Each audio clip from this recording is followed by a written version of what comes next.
Good evening. If anyone in the audience requires a headset for Spanish translation, please raise your hand and a device will be provided to you. Member Speracueta? Buenas tardes a todos. Vamos a empezar la reunión. Si alguien en la audiencia necesita algunos audífonos para que se les traduzca al español, por favor levante la mano en cualquier momento y se le va a proveer unos audífonos para traducirles. Gracias. Welcome to the Palm Springs Unified School District regular meeting of the Board of Education. Today is Tuesday, July 28th, 2026. We're so glad you're here with us, whether you're joining us in person or watching along on YouTube. Thank you for being a part of tonight's meeting. I will now call the meeting to order. Can I get a roll call, please? Member Jarrell? Member Espericueta?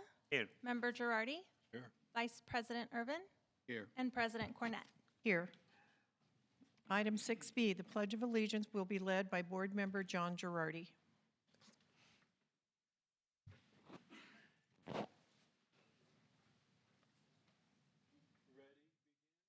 I pledge allegiance to the flag of the United States of America and to the republic for which it stands, one nation, under God, indivisible, with liberty and justice for all.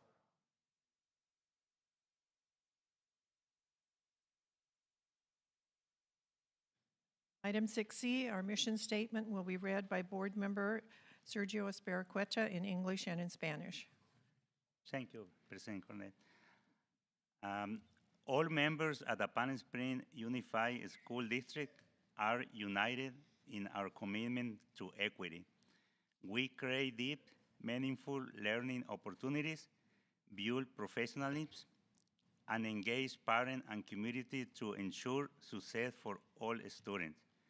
All students graduate with the skills, capacity, and confidence needed to succeed in a rapidly changing world. Ahora la misión en español. Todos los miembros del Distrito Escolar Unificado de Palm Springs están unidos en nuestro compromiso con la equidad. Creamos oportunidades de aprendizaje profundas y significativas. Creamos profesionalismo, involucramos a los padres y a la comunidad para garantizar el éxito de todos los estudiantes. Todos los estudiantes se gradúan con las habilidades, capacidades y confianza necesaria para tener éxito en un mundo de cambio rápido. Thank you. Item 6D, our land acknowledgement will be read by Dr. Simone Kovach. The Palm Springs Unified School District acknowledges the Cahuilla as the original stewards of the land on which the Palm Springs Unified School District facilities now sit. We are grateful to have the opportunity to work with the indigenous people in this place. We pay our respect to the Cahuilla people, past, present, and emerging, who have been here since time immemorial. Thank you. Item 7, report of closed session. Clerk Irvin, are there any closed session item actions to report? No, President Cornett, there is no closed section items to report. Thank you. Item 8, approval of the agenda. Can I get a motion to approve the agenda as presented? I'll move for approval. Can I get a second? Second. Are there any questions? All those in favor? Aye. Any opposed? Motion passed. Item 9, approval of the minutes for June 2023, 2026. Can I get a motion to approve those minutes? Move for approval. Can I get a second? Second. Are there any questions? All in favor? Aye. Motion passed. Special recognition. The governing board wishes to recognize and commend the following employees of the month. We'll have a short video produced by our digital media specialists.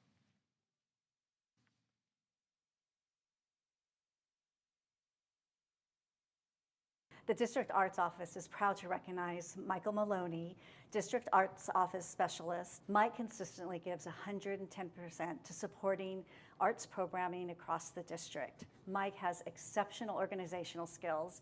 He's creative. He has expertise in everything from purchase recs to service agreements to his Google Sheets that I can't work without. Mike works side by side with me, ensuring that our scholars have high quality visual and performing arts, programming, materials, and opportunities.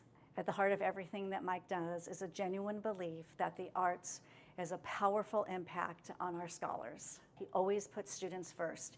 In all of his work and all of the decisions that we make as a District Arts Office, it's always students first.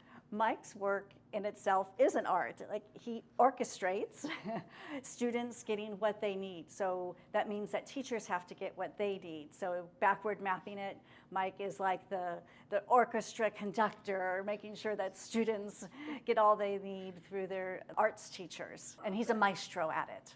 Mike, we're a great team, and I thank you for everything you do every single day for the art scholars in our district.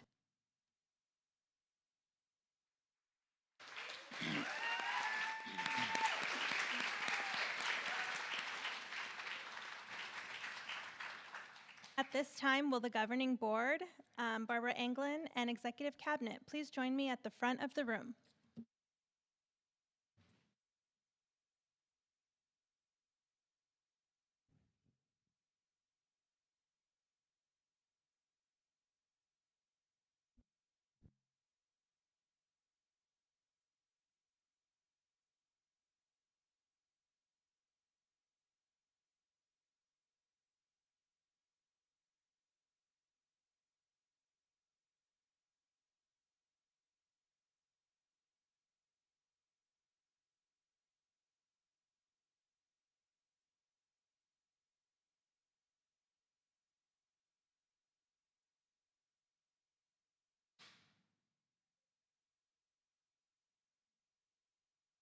At this time, the governing board would like to recognize and commend their classified employee of the month, Mr. Michael Maloney from Visual and Performing Arts.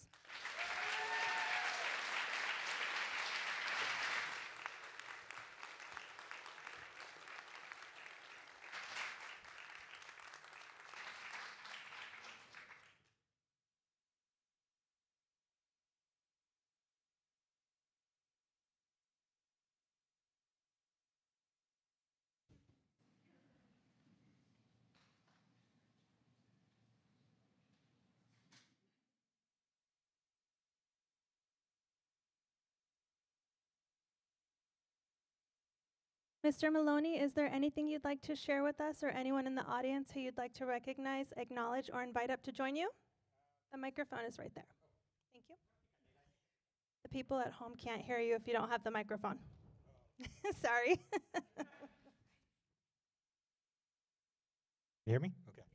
I just want to say thank you to, of course, my boss, Barbara Anglin, who's done a fantastic job in our office and our department for the entire school district. And I know we're a great team, so love working in our department, love working for the Visual and Performing Arts and Ed Services and the entire school district, supporting our scholars and teachers out there. So I just want to say thank you to the board as well. And obviously I want to say thank you to my wife and my best friend, Rosario Maloney, my kids that are here, my dad, and my sister-in-law who's here as well. Just want to say thank you. Guys are all coming out and supporting me. And that's about it. Sure.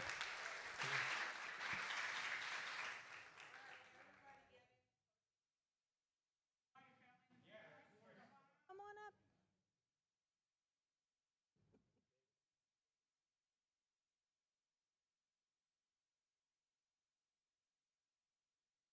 Aw.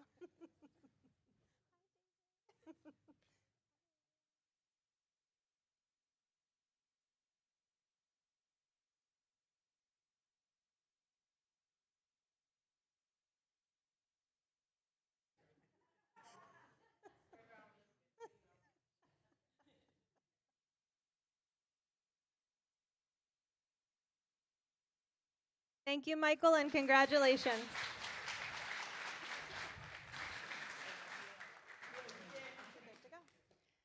At this time, will Dr. Gascoigne please join me at the front of the room?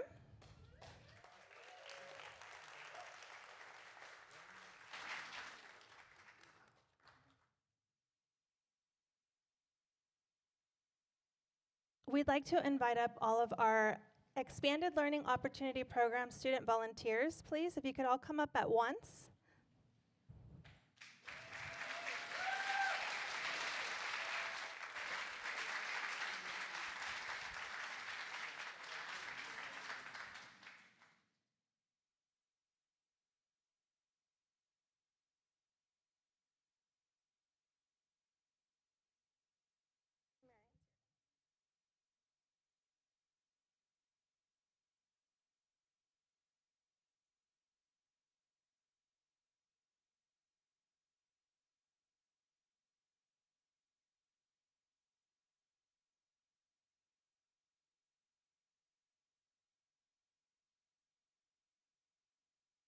And before I announce who these amazing young scholars are, we have Dr. Gascoigne here to share a few words about what they did.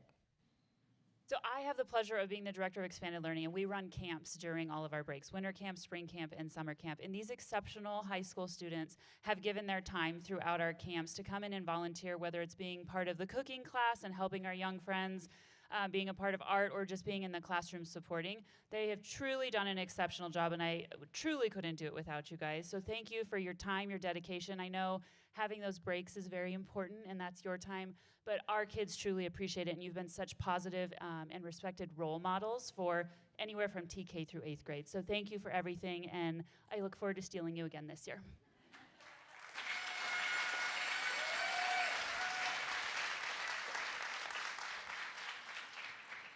And our student volunteers included Camila Martin, Miranda Casillas, Ingrid Puga, Michaela Peru, Julia Aller, Aspen Wojcik, Azalea Manco, Clover Valverde, William Eaton, Lexa Chori, and Samantha Robles.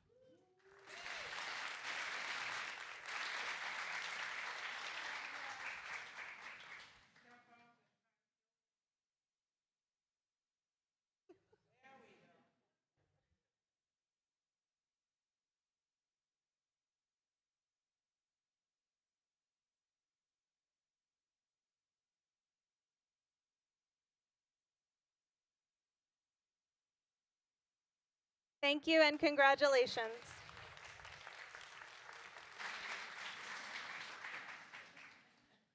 At this time, will Monica Nyland please join me at the front of the room?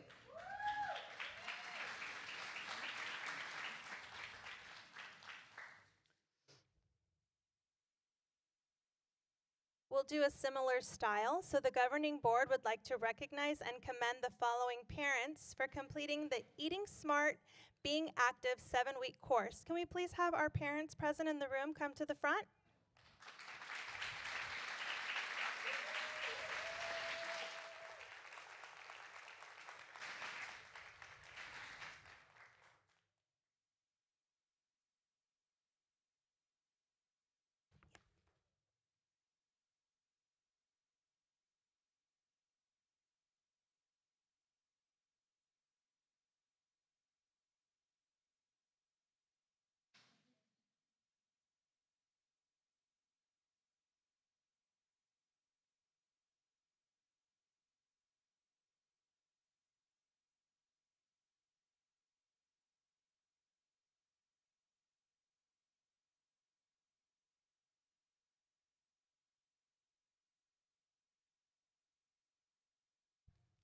And Monica Nyland will now share a few short words about the program. Excellent, thank you. Again, my name is Monica Nyland. I'm the office tech for the Family and Community Engagement Department. At this time, I'd also like to invite Bianca Nunez, who was the teacher for this class that we had. So at the end of May, yay! These awesome parents you see in front of you committed 7 weeks to learning about proper nutrition, building strong bones, being active with your families, and they went through this whole 7-week course along with Bianca, who is from the FNEP program, the Expanded Food Nutrition Education Plan program. She works through UCR and A with the county, and not with the county of Riverside. But I do just want to say 7 weeks is a big commitment. And when you're taking the time to learn things that are going to be beneficial to your family, I just can't be more proud of these parents here. So thank you very much for recognizing them. I do have some certificates.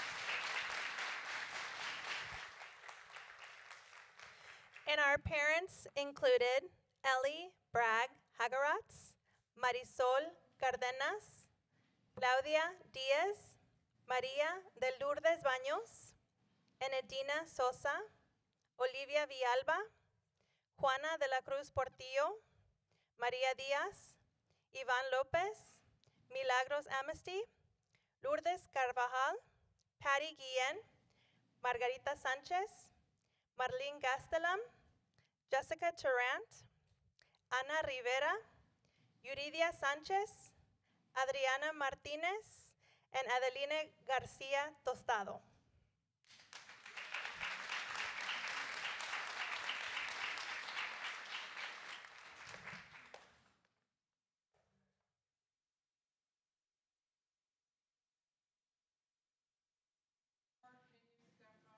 We're going to go ahead and get a picture.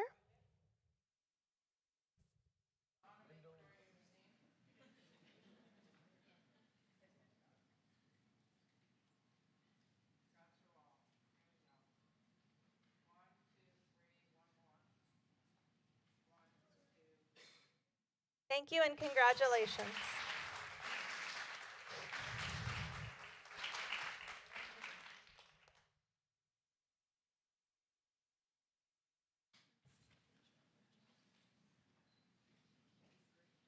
At this time, the governing board wishes to recognize and commend the following recipient of the Board of Education's Making a Difference Award, the Rancho Mirage Rotary Club.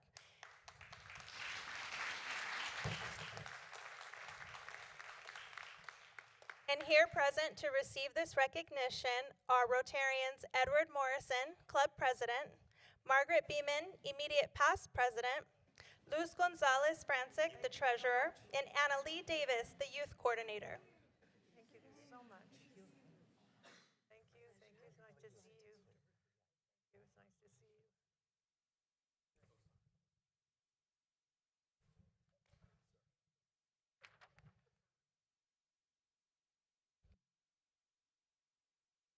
some nice things about you. Can you do that?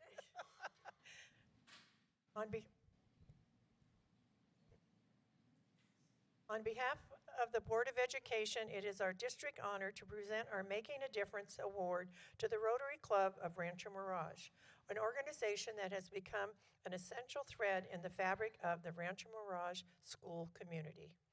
For years, this club has demonstrated that Rotary service above self isn't just a motto.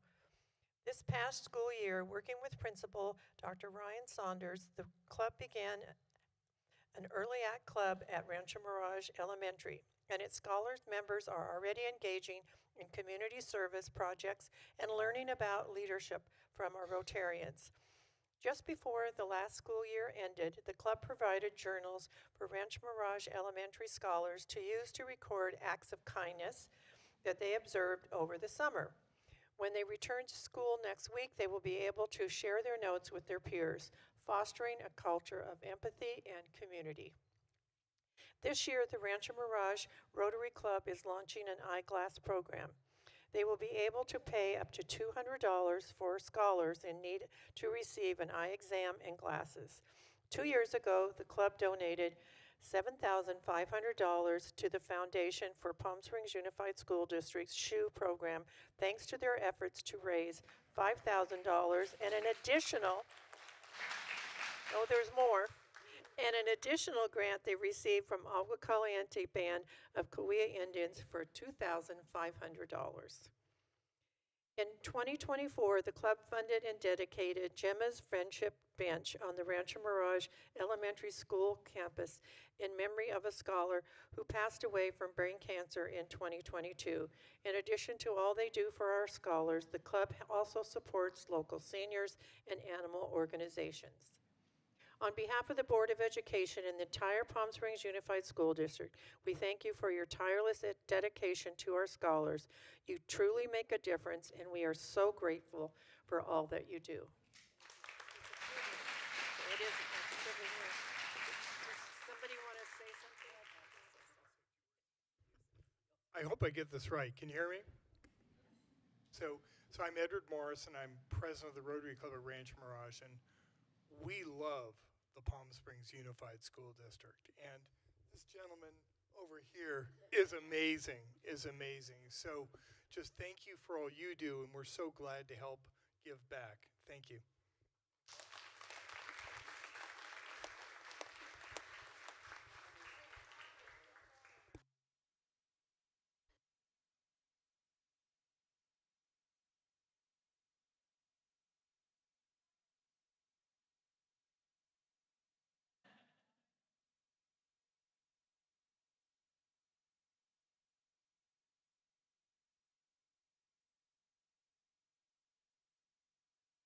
Thank you and congratulations.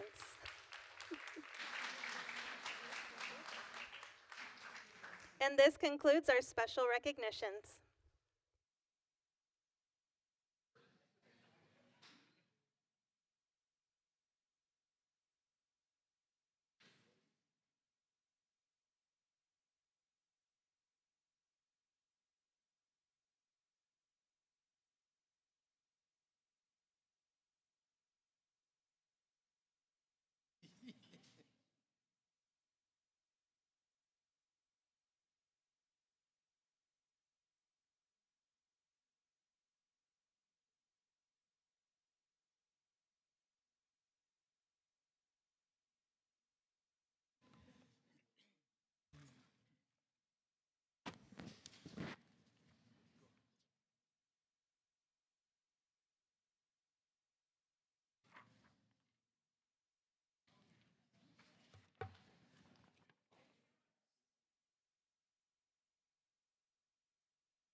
Public comments, I guess this is it?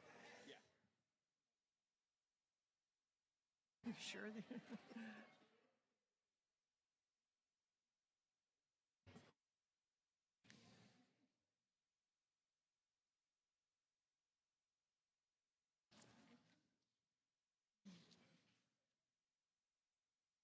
I know. Item 11, public comment. Vice President Irvin, have we received any electronic comments? President Cornett, we have not received any electronic comments. In-person comments. All comments are to be directed to the board, be under 3 minutes, and shall be devoid of any personal attacks. Members of the public are expected to maintain a professional, courteous decorum during public comments. Board members do not respond to public comments. Do we have any members of the public who wish to address the Board of Education? We have one. If there's anybody else, there are yellow cards to fill out. Yes, we just have one. Courtney Lewis, would you like to come up?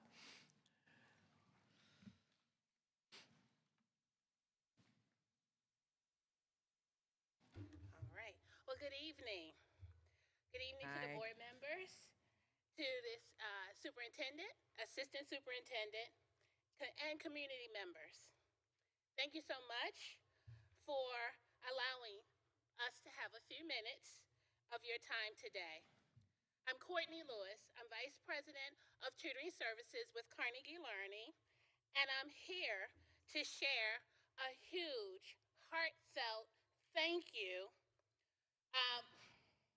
Give me a moment. To the board, to school leadership, to Dr. Gascon, and to the community. Partnering with you over the last 2 years has been incredible. From the start, we wanted to make sure students receive the kind of instructional support that truly makes a difference when and where they need it.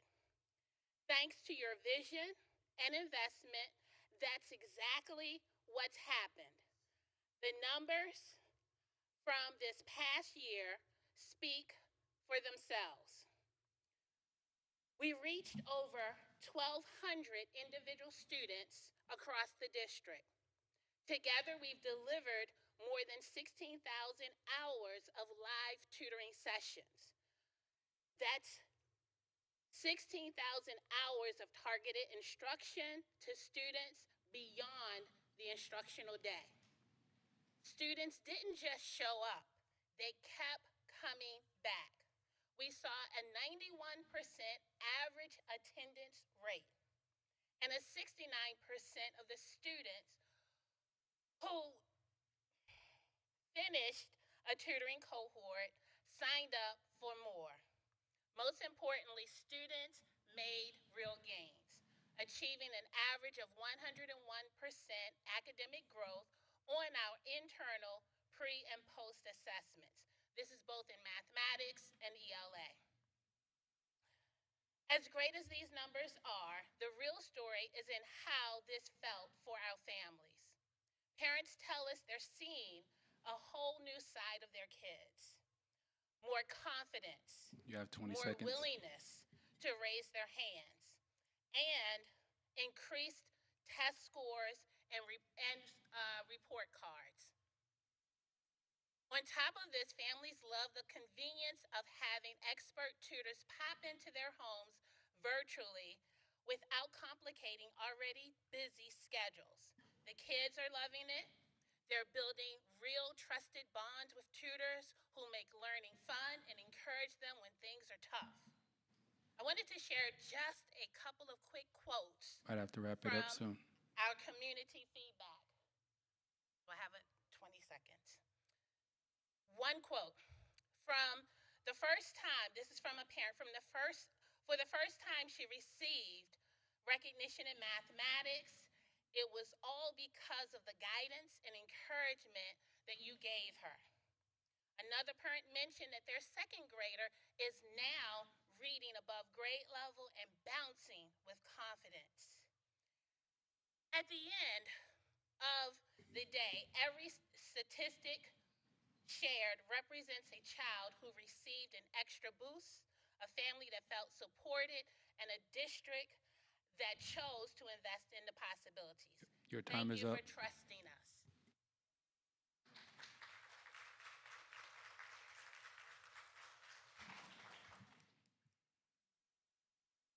Number 12, approval of salary and employment agreement of District Parent Coordinator OE-4.4. Mr. Clayton Hill will introduce the new appointment. All right, good evening, Board President Cornett, esteemed board members. It's my pleasure to recommend David Ramos for the position of District Parent Coordinator. David Ramos is an educational professional with a career spanning over 30 years dedicated to strengthening families and fostering parent engagement. He's held roles across Los Angeles, San Bernardino, and Merced counties, serving as a parent liaison, family services supervisor, and most recently as a program advisor for provider and parent engagement.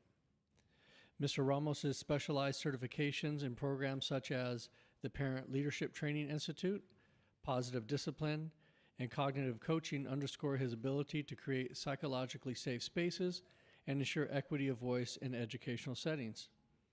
His current supervisor, Ms. Contreras, Program Manager for Parent Development in Merced County, had the following to say. David is an experienced and highly effective facilitator who consistently demonstrates exceptional performance in every training he delivers. He is always well prepared and goes above and beyond to ensure that each session's goals and objectives are fully achieved. Welcome, Mr. Ramos. Please address the board and introduce any guests that are here in the audience. Thank you. Thank you. Honorable Board, I am thrilled at the opportunity that I've been provided to serve as your new parent coordinator for the district. And I intend to use all my experience in over 30 years supporting parents in every possible way here in Palm Springs Unified School District, where we aim to empower, support, and build the capacity of all our parents. And by the grace of God, I can see that we're going to have many men participating as well. I did serve as a fatherhood coordinator for a time. So I do intend to make it available for not only all our communities, but also for our fathers as well. Thank you so very much. I am delighted to be here. Sadly, my family, who is a little spread geographically at this point, was not able to join, but they are connected via the YouTube channel. I've heard from all of them telling me that they're very delighted to be supporting that way. Thank you so very much again. Thank you.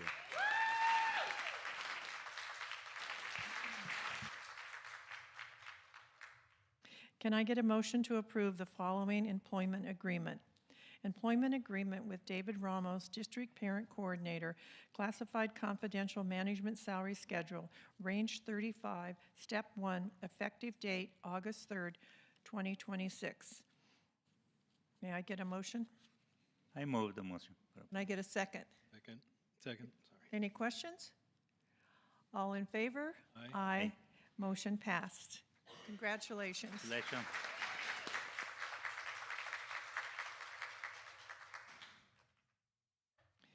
Item 12B, approval of salary and employment agreement of Principal Middle College and Career Innovation, OE-4.4.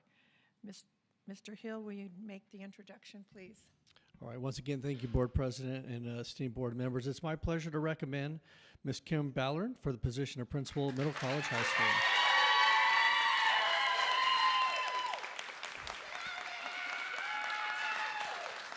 Ms. Ballard received her Associate's of Science degree in Education from North Idaho College and a Bachelor of Science degree in Secondary Education, Math, and English from the University of Idaho.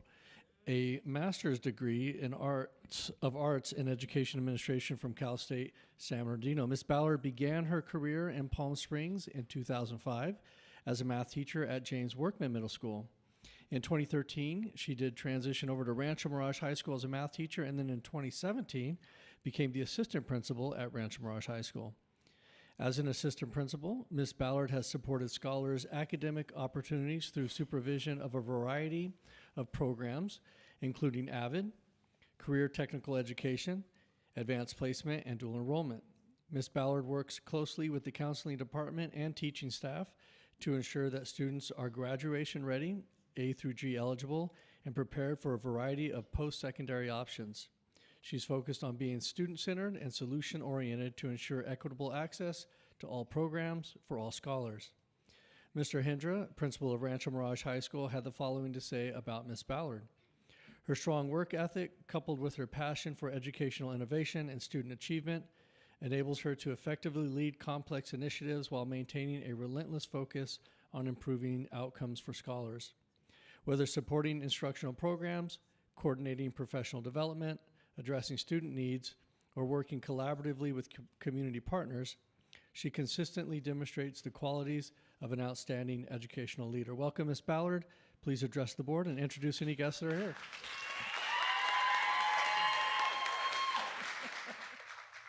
Thank you, President Cornett, members of the board, cabinet, and of course, Superintendent Funches. I really am honored to accept this appointment for a new founding principal of Palm Springs Middle College. To the board, thank you for your trust, your vision, your commitment to the students and opportunity for Palm Springs Unified to start something new in the Coachella Valley. I want to thank Rattler Nation for being my family and always taking care of me. I look forward to working with Desert Learning Academy to continue the awesome, great work with PSUSD scholars. And to the students and families of PSUSD, I can't wait to open this door with you. Also, I want to thank my mom, my nephew, my sister, and of course, the one thing I love about Palm Springs Unified is the people we connect to and the people we build, my family.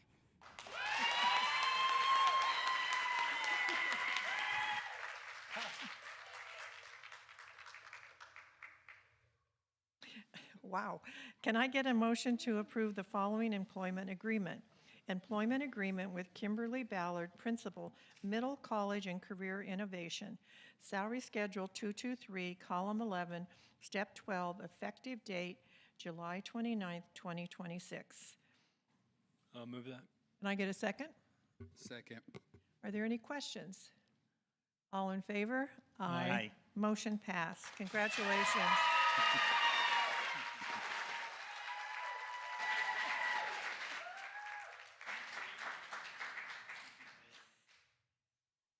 Item 13A.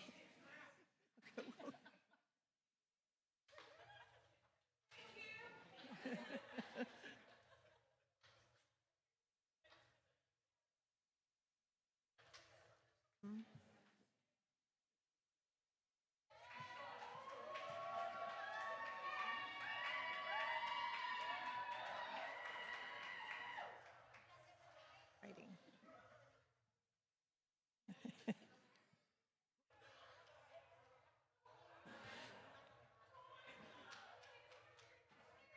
Okay, 13A, Educational Services, Academic Progress, OE-10. Dr. Kovach will introduce Mark Arnold and Jessica Whiteman. Yes, I'm pleased to present our Executive Director of Student Learning, Mark Arnold, and our Director of Elementary Curriculum and Instruction, Mrs. Jessica Whiteman. They will be presenting our performance update for M-Class Dibbles, which is our screener, and STAR. And both of these are for benchmark 3 from the end of 25-26. Alrighty, good evening, school board members and executive cabinet. Happy to be here tonight to co-present the performance update for some 25-26 updates. So once again, we have 3 pillars that we're focusing on to achieve by 2031. Those are equity and excellence in scholar performance and preparedness, a sense of belonging and connectedness, and culture and organizational excellence. For tonight's presentation, we're going to be very focused on Pillar 1, equity and excellence in scholar performance and preparedness. As we go through this evening's presentation, we're going to give an update on the 25-26 local student achievement measures. And as Dr. Kovach said, we're going to be speaking specifically about STAR reading, STAR math, and M-Class Dibbles. We'll take an opportunity to celebrate some successes, identify some opportunities for growth, and then most importantly, really talk about how this data is guiding next steps moving forward. Just a little side note on the bottom, there's the state accountability measures, including CAST, will be presented separately following the release of the validation of the statewide results. So with that, I'm going to turn it over to Ms. Whiteman to talk about M-Class Dibbles. Good evening, everyone. I am here tonight to present, as Mr. Arnold said, our end of the year assessment results from our M-Class Dibbles reading screener. So first I'm going to do a quick overview of the assessment, followed by the results. I will be giving you a comparison of our beginning of the year results to our end of the year results, and then how we plan to respond this upcoming year based on the data. So just as a reminder, M-Class Dibbles is our reading screener. The purpose is to identify students who may be at risk and guide our instruction. We use those results to respond to instruction and then monitor student progress along the way. The state requires every kinder, first and second grade student to take this assessment 1 time a year. However, Palm Springs Unified has elected to assess kindergarten through 5th grade students and to administer the assessment 3 times a year. So we administer this beginning of the year, middle of the year, and end of the year. And through all 3 benchmark assessments, we notify parents of the results. They receive a letter via Parent Square explaining the assessment, and it has links to a more in-depth video in both English and Spanish. And it also informs them where they can access their child's results, which are housed in Parent View. They have a Home Connect letter in both English and Spanish, where all 3, beginning of the year, middle of the year, and end of the year results can be found. The next 2 slides are more of a key for you that have the Dibbles measures for each of the grade levels and what oftentimes they use acronyms, what the acronyms stand for, and what they're measuring. The next slide lets you know which assessments are provided at each of the grade levels. This slide I showed, I believe, at middle of the year. It's just a reminder that the data I will be sharing with you is overall composite scores. It is a compilation of the assessments that each student took at their grade level, but it is also a reminder that the assessments that they took do not have an even weight. They are weighted differently based on the importance of the indicator at that grade level. So it's much more complex as we dig into it at the school site, by classroom, and by individual student when we are responding. So just an overview of our end of the year results. When I compare beginning of the year to the end of the year, Palm Springs Unified increased overall our students who are at and above grade level. Every student group increased the percentage of students at and above grade level. We had 5 out of 6 of our grade levels increase students at or above grade level. Kindergarten and first grade had our highest increase of students at or above grade level, which is a strong indicator of closing the achievement gap as they move forward. Our oral reading accuracy is a specific measure that I reported out on middle of the year, and that continued to improve for every grade level at the end of the year. And then an overall summary, it's important for our schools, and as I mentioned before, our teachers in our classrooms to pay special attention to each of those measures that are heavily weighted because of the strong indicators they represent for future reading success. So we will continue as a district to dig into each of those measures and strategies to respond for our students. So now for our data, again, we will be looking at the composite scores beginning of the year to end of the year. For all of our students, kindergarten through 5th grade, we had an 8% increase of students scoring at or above grade level. Here are all of the student groups that I have reported out on. The graphs are on the side. You can see beginning of the year, middle of the year, and end of the year. But I went ahead and calculated so you could see the difference on the left-hand side.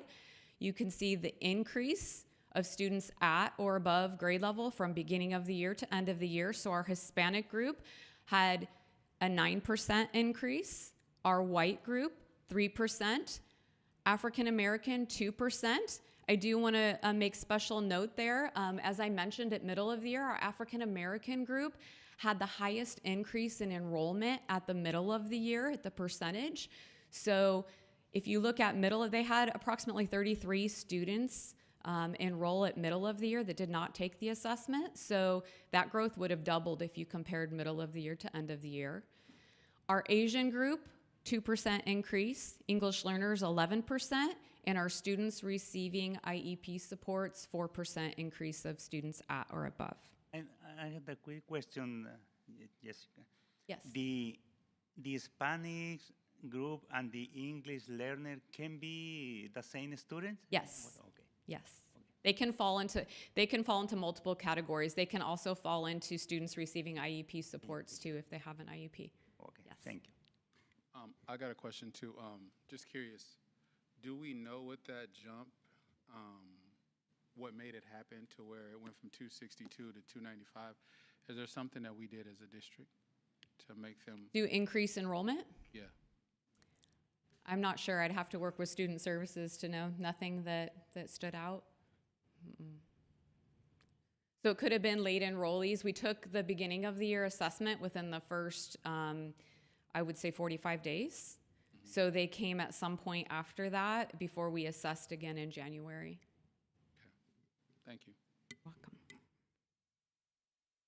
Now I have the Yes, graphs by individual grade level. Yes. Jessica, I know a little bit about Dibbles, and this is a good increase as a beginning program, is it not? It is. I'm going to show some slides we had later. We did set goals as a district. We set very lofty goals. And it was our first year, but we wanted to set high expectations and send a message that we have high expectations for our students. So even though we didn't meet the goals that we set, we still made progress. And at the end of the year, when I was meeting with our representative, he provided me with a tool that we can use next year to set goals, and it gives you a percentage to let you know if you're setting goals at an average rate or above average growth. So we'll be able to use that so we can set realistic goals that are still above average so that we can close that gap.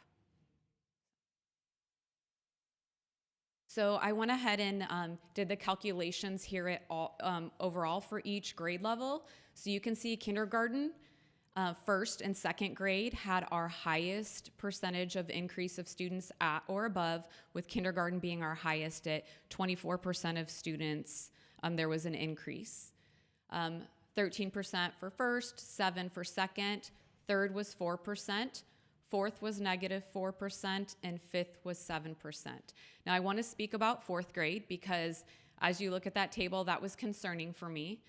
And so I had heard from a couple school sites about concerns about end of the year assessment, so I wanted to dig a little deeper. After all, when you look at beginning of the year, fourth grade was our highest performing grade level when you look at percentage of students at or above, and they continued to grow middle of the year, and all of a sudden there was a dip end of the year.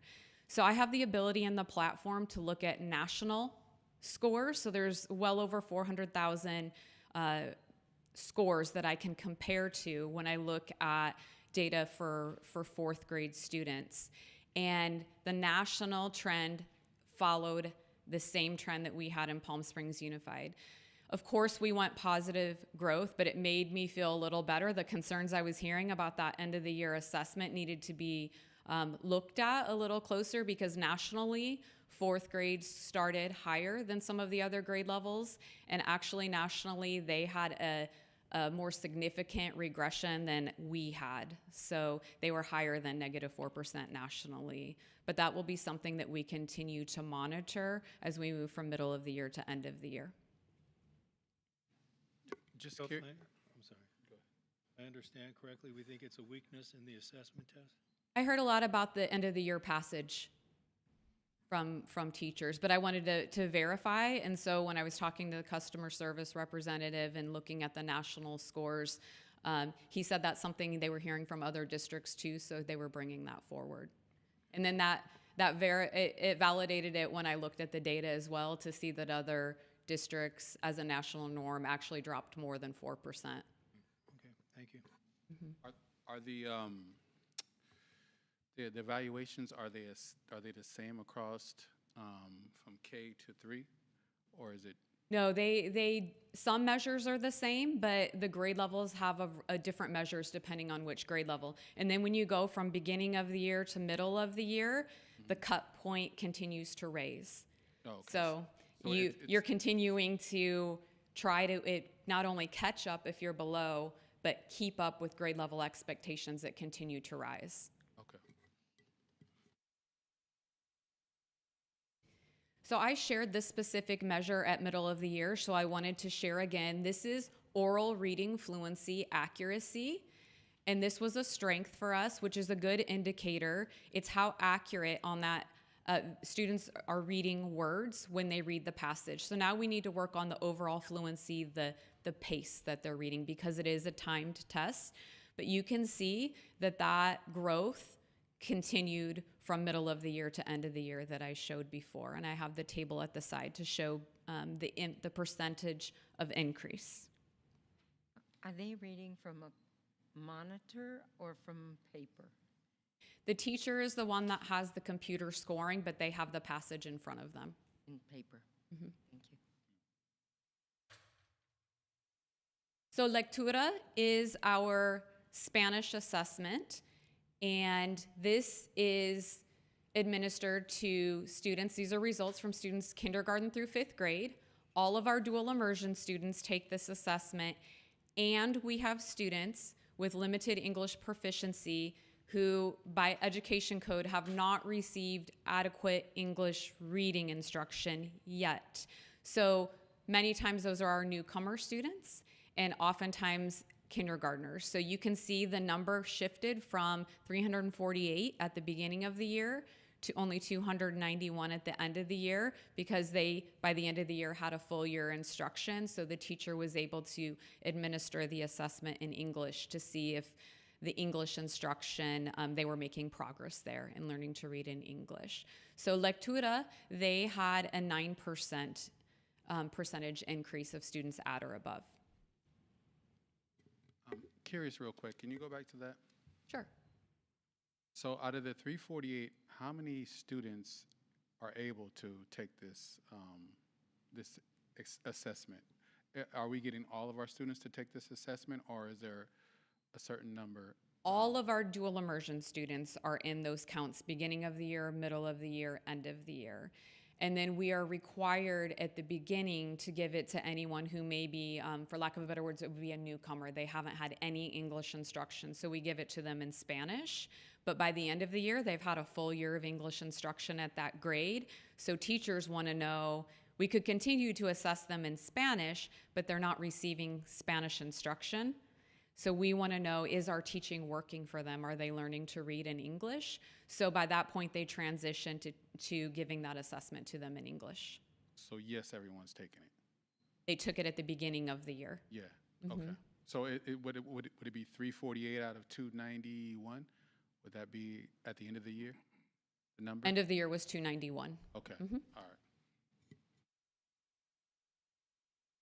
These are the goals that I already previously mentioned. We set a goal for proficiency. We set it by grade level. And then we also set a goal for English learner growth and students receiving special education support growth as well. And we will continue that for next year also.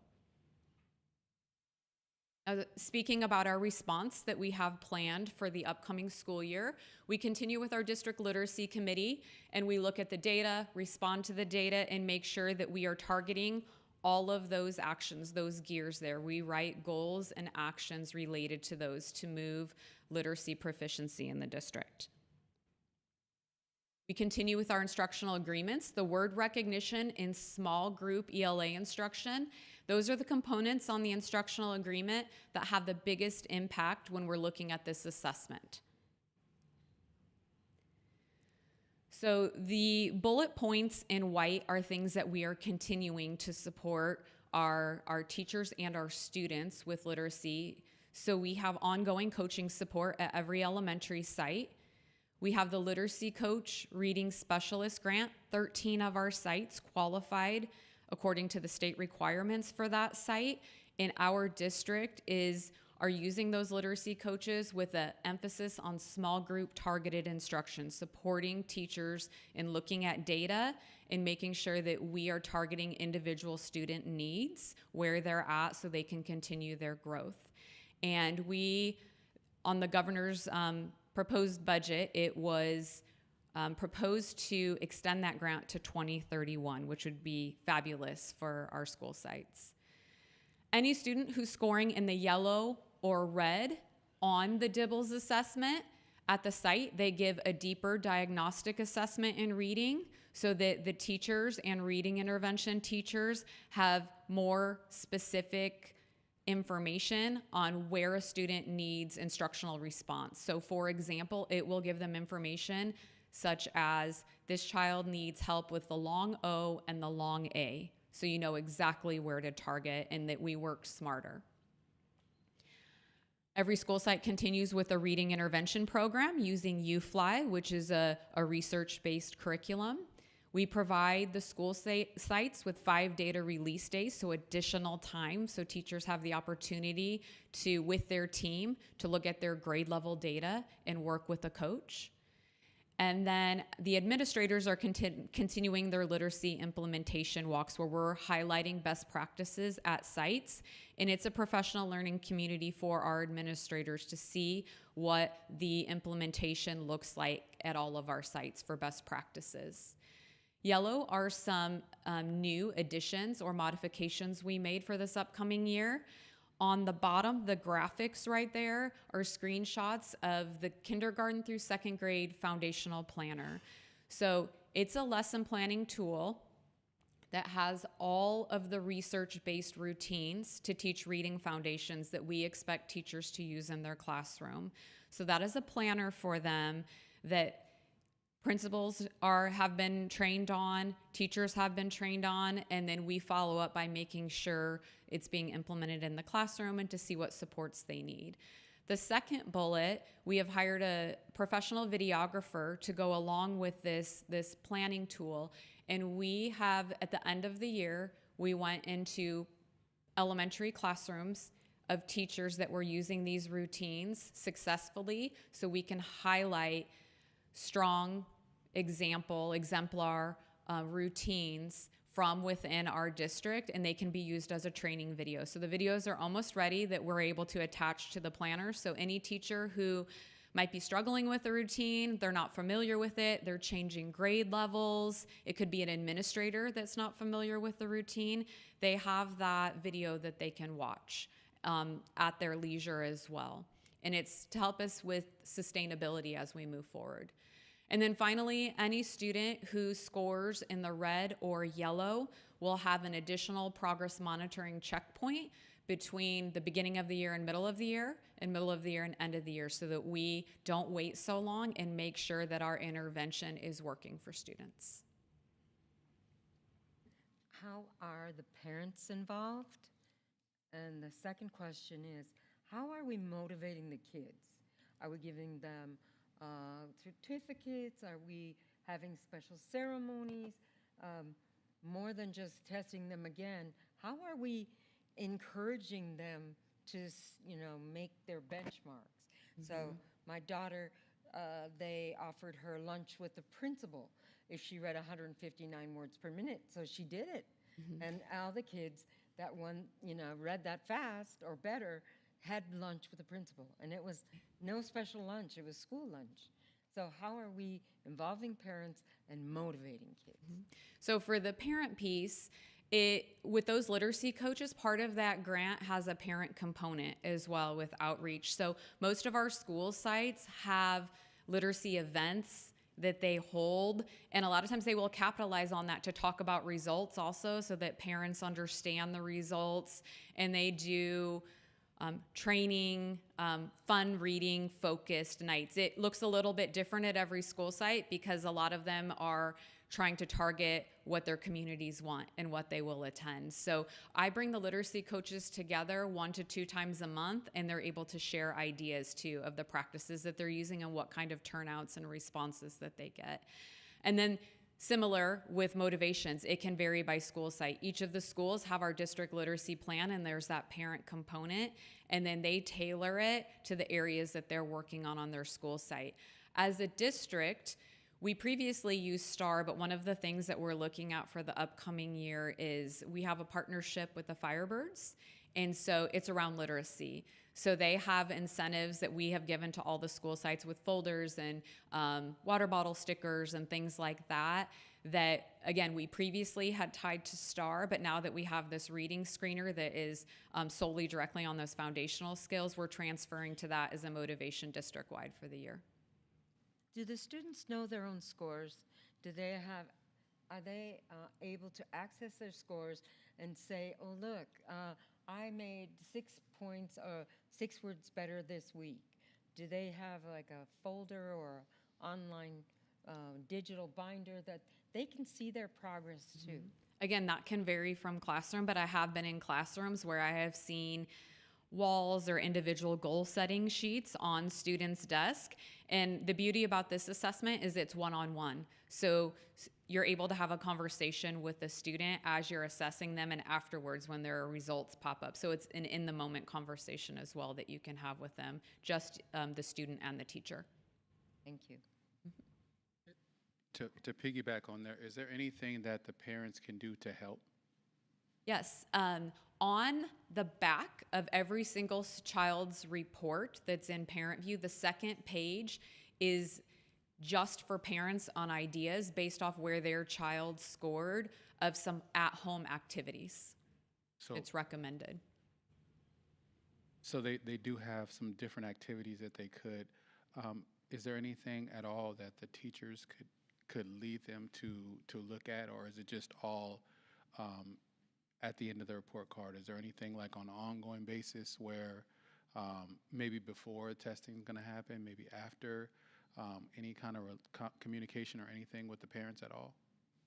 We, in our handbook and communication that goes out, we give our assessment windows, but the ongoing work that they're doing at school, whether they're reading at home, all of that practice is going to be something that impacts them positively. So fluency is just your ability to read quickly. But if teachers can always provide individual practice for a parent based off of how a student is doing. So sometimes to give something blanket to the class might not meet the individual needs of my child because they want to work on X. Well, I'm not meaning like a blanket statement. I'm just meaning like, so say like if they're excelling. So we want to make sure that if the students are excelling, we're telling the parents, hey, you're doing a wonderful job, your student is excelling.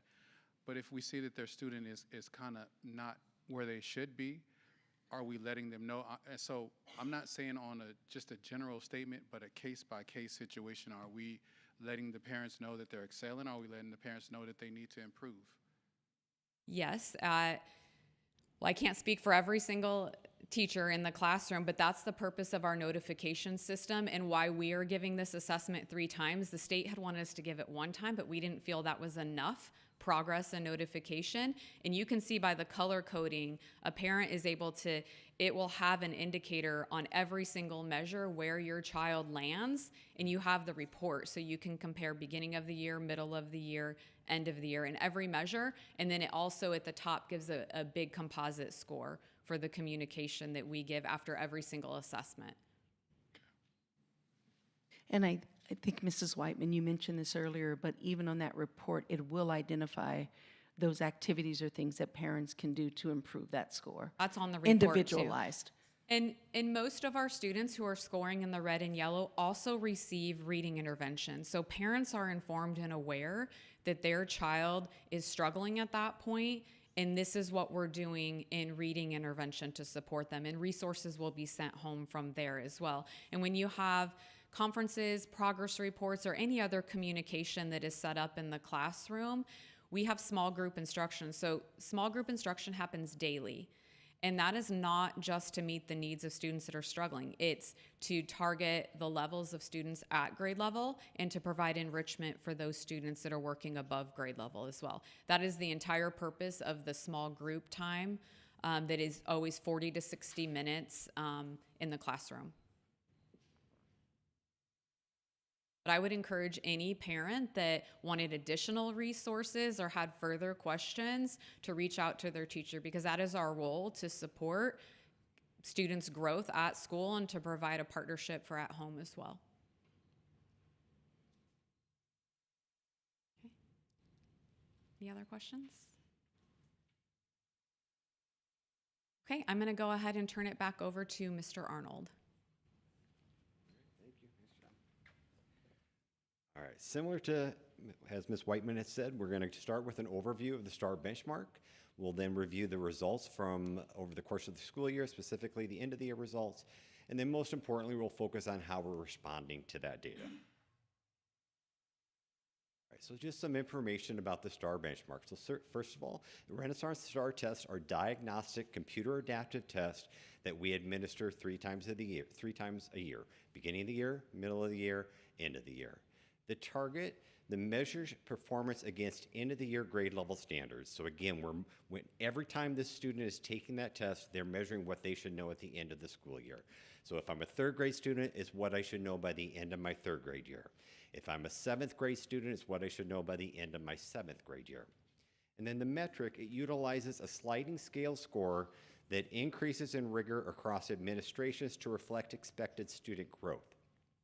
So if I'm a 3rd grade student and at the beginning of the year I score proficient, I need to show that I'm advancing in my skills and my knowledge to maintain at that proficiency level middle of the year, and then I need to show that I'm gaining knowledge and skills when I take that assessment again at the end of the year.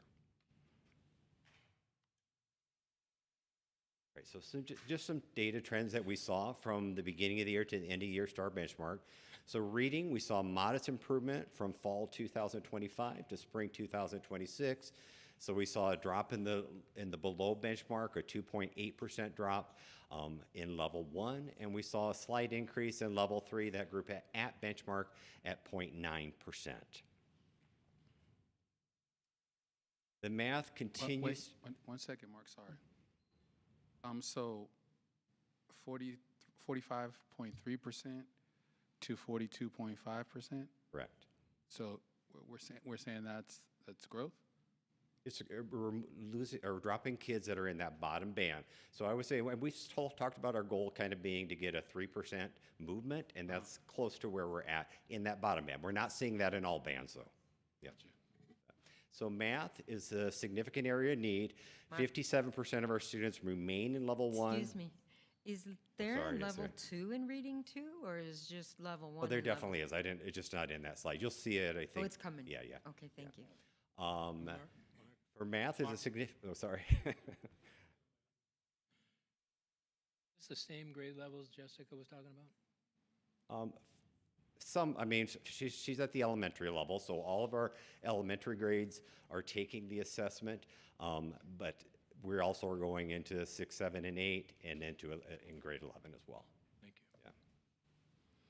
All right, so significant area of need. 57% of our students are in the level 1, below benchmark area throughout the school year, and really we're seeing minimal improvement from the fall 2025 to 2026. So it's definite area of need. School level results are varied, so we see that we had at least a 2 per scary. I'm sorry. Just yell at me, it's fine. Exactly. Who does take the STAR test? I mean, what grade levels? All of our students are taking the STAR test, so all the way through our grade levels. So we take the STAR test from first grade through 5th grade, and then 6th through 8th, and then at 10th through 11th grade also takes the exam. Okay. Yeah. Yep. But starts in first grade. It does, yeah. Mark, one more question. I thought I could think back that we started the STAR in 2020 or 21. We started, 2020 is Jim- kind of coming out of Jim COVID, so Pfeffer?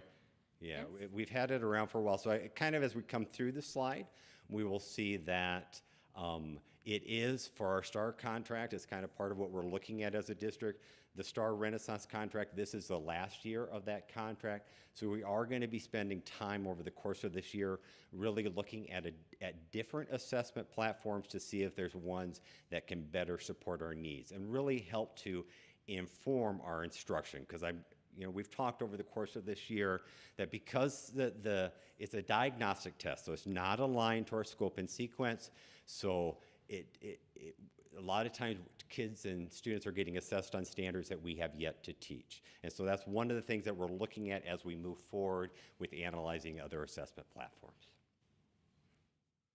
May I just add, being that it is computer adaptive, we could all be sitting here taking that assessment, and how I respond, it may change the upcoming questions for me as opposed to, say, Dr. Funches or Mr. Simmons, which is also similar to CASP, so that each student could be answering questions, different questions, but it's based on how they respond and at the level they're moving up or down. So if you get a question right, your next question is going to be more difficult. If you get it wrong, it's going to bring that question, the rigor level, down a little bit. The achievement gaps remain amongst the student groups, so especially with English learners and students with disabilities, we're showing minimal progress and actually a decline in some cases. And then the final bullet point is just the dual immersion students performed well. They're generally meeting or exceeding the performance of their general education peers while developing proficiency in both English and Spanish. All right, so this is a similar graph to what we saw from Mrs. Whiteman. On the left-hand side, you see our overall results from beginning of the year, middle of the year, and end of the year. And then on the right-hand side of that slide, you're seeing all of our significant student groups. And you can see has not been a lot of movement over the course of the year. As far as percentages, the percentages we have is that this is measuring the movement from middle of the year to end of the year. So on the reading state benchmark, we had an overall growth of 0.1% or 0.1%. If we look at student groups that were kind of leading the way, the strongest student group as far as growth from middle of the year to end of the year was that African American student group at 2.4%, and then you can see some fluctuation within our other student groups as well. Mark, if you can go back there, go back to the other slide. Go back to, Yeah, one more, please. Like here? Yes, I was looking here, and I noticed that I didn't see 2 or more races on there. Is there a reason? So again, this is our significant student groups. Again, for confidentiality purposes, if it's a small enough student group that we think students can be identified, we don't post that. We probably can get that in a Friday, though, if you would like that information. Just don't want to necessarily put it out publicly. Yes, okay. And so I guess with a lot of these, numbers and things like that, Jessica spoke a little bit about national averages and things like that. Did we look at our English language learner students and also our students with disabilities? Did we see if it was comparable of our county or if if it was a similar trend that you guys are seeing? Because the numbers are so high. And so I was wondering if we looked at any different type of the county or either the state or the national. Yeah, I haven't pulled that data specifically to the STAR assessment, but we definitely can look at that information. And we do look at that when we start looking at the CAS, which we're looking at preliminary scores right now. And I want to add something, being that as a district, we identified or contract with Renaissance, another district or other schools in the county may utilize another program or benchmark, whether it's iReady or a different program. So not everyone uses STAR. So it'll be a little more difficult to do that.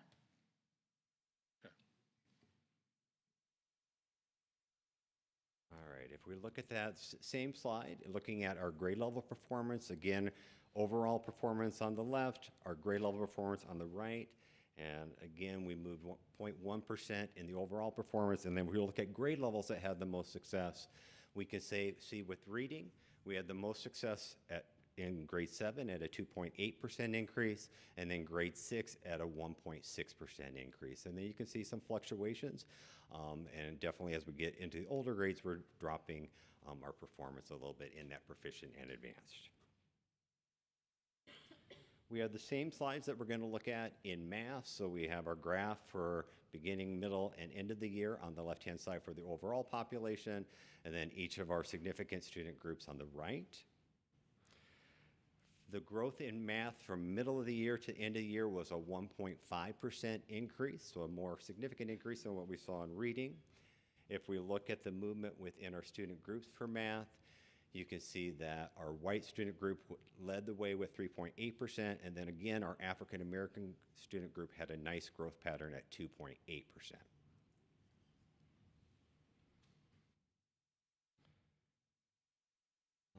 If we look again at the comparison between beginning of the year and end of the year for our grade level benchmark, you can see that again we had a 1.5% overall, and if we look at where the grade level performance, and you'll see this in other data as well, but we see that our most improvement is happening in grade 4 at 3.6%, and then grade 7 at 2.7%, but we're seeing a pretty big drop between grade 4 and grade 5, and then as it goes into middle school and high school, we're seeing very little movement, positive movement.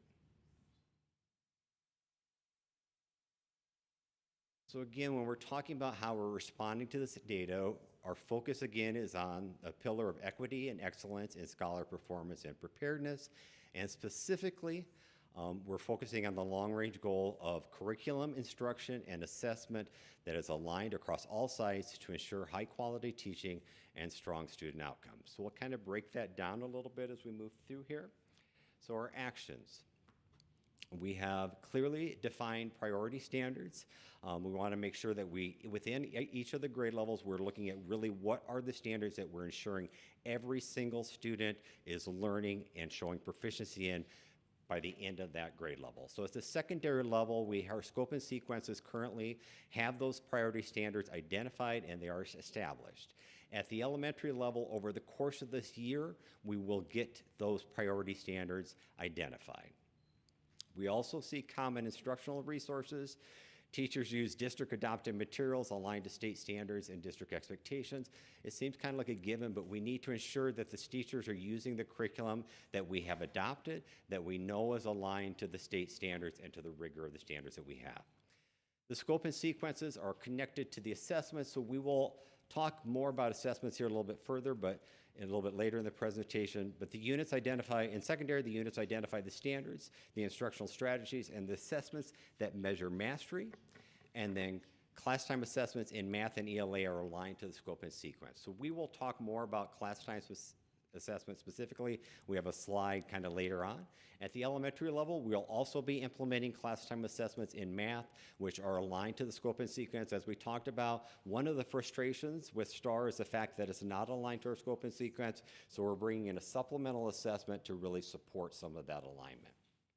So Mark, does our curriculum actually match what's tested on the CASP? It does, yes.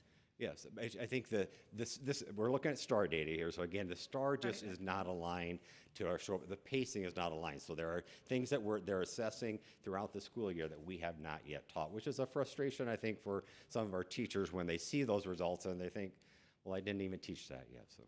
So if our curriculum matches what's on the CASP, but the STAR doesn't necessarily match what's on the CASP. It does what's on by the end of the year, what students should know by the end of the year. It's just that the pacing is not aligned to the pacing of our curriculum. Okay. That makes sense? So Mark, if I understand this correctly, because we've got the data, and the reason I think we look at data is to figure out why, right? So if I'm understanding this, the why is we don't have clearly defined priority standards. We don't have common instructional resources. And our scope and sequences aren't connected to the assessments. That's why we're seeing the scores we see. We have the scope and sequences that have been developed. I think the assessment that we currently have in place, the formative assessment that we're using as a district, the STAR, is not necessarily aligned to the scope and sequences. So that's something that I think we do have to closely look at as we move forward in this year and look to adopt a assessment platform for the following year. I forgot what else. I forgot the other question. But to me, if we're focusing on, we need clearly defined priority standards. We don't have it. No, we do actually. We have them in secondary right now. A number of our sites do have those priority standards identified. We'll talk a little bit later about some of the work that we're going to be doing with Solutions Tree across the district, but a number of our sites have started that and identified those priority standards. They also, you can look at the blueprint.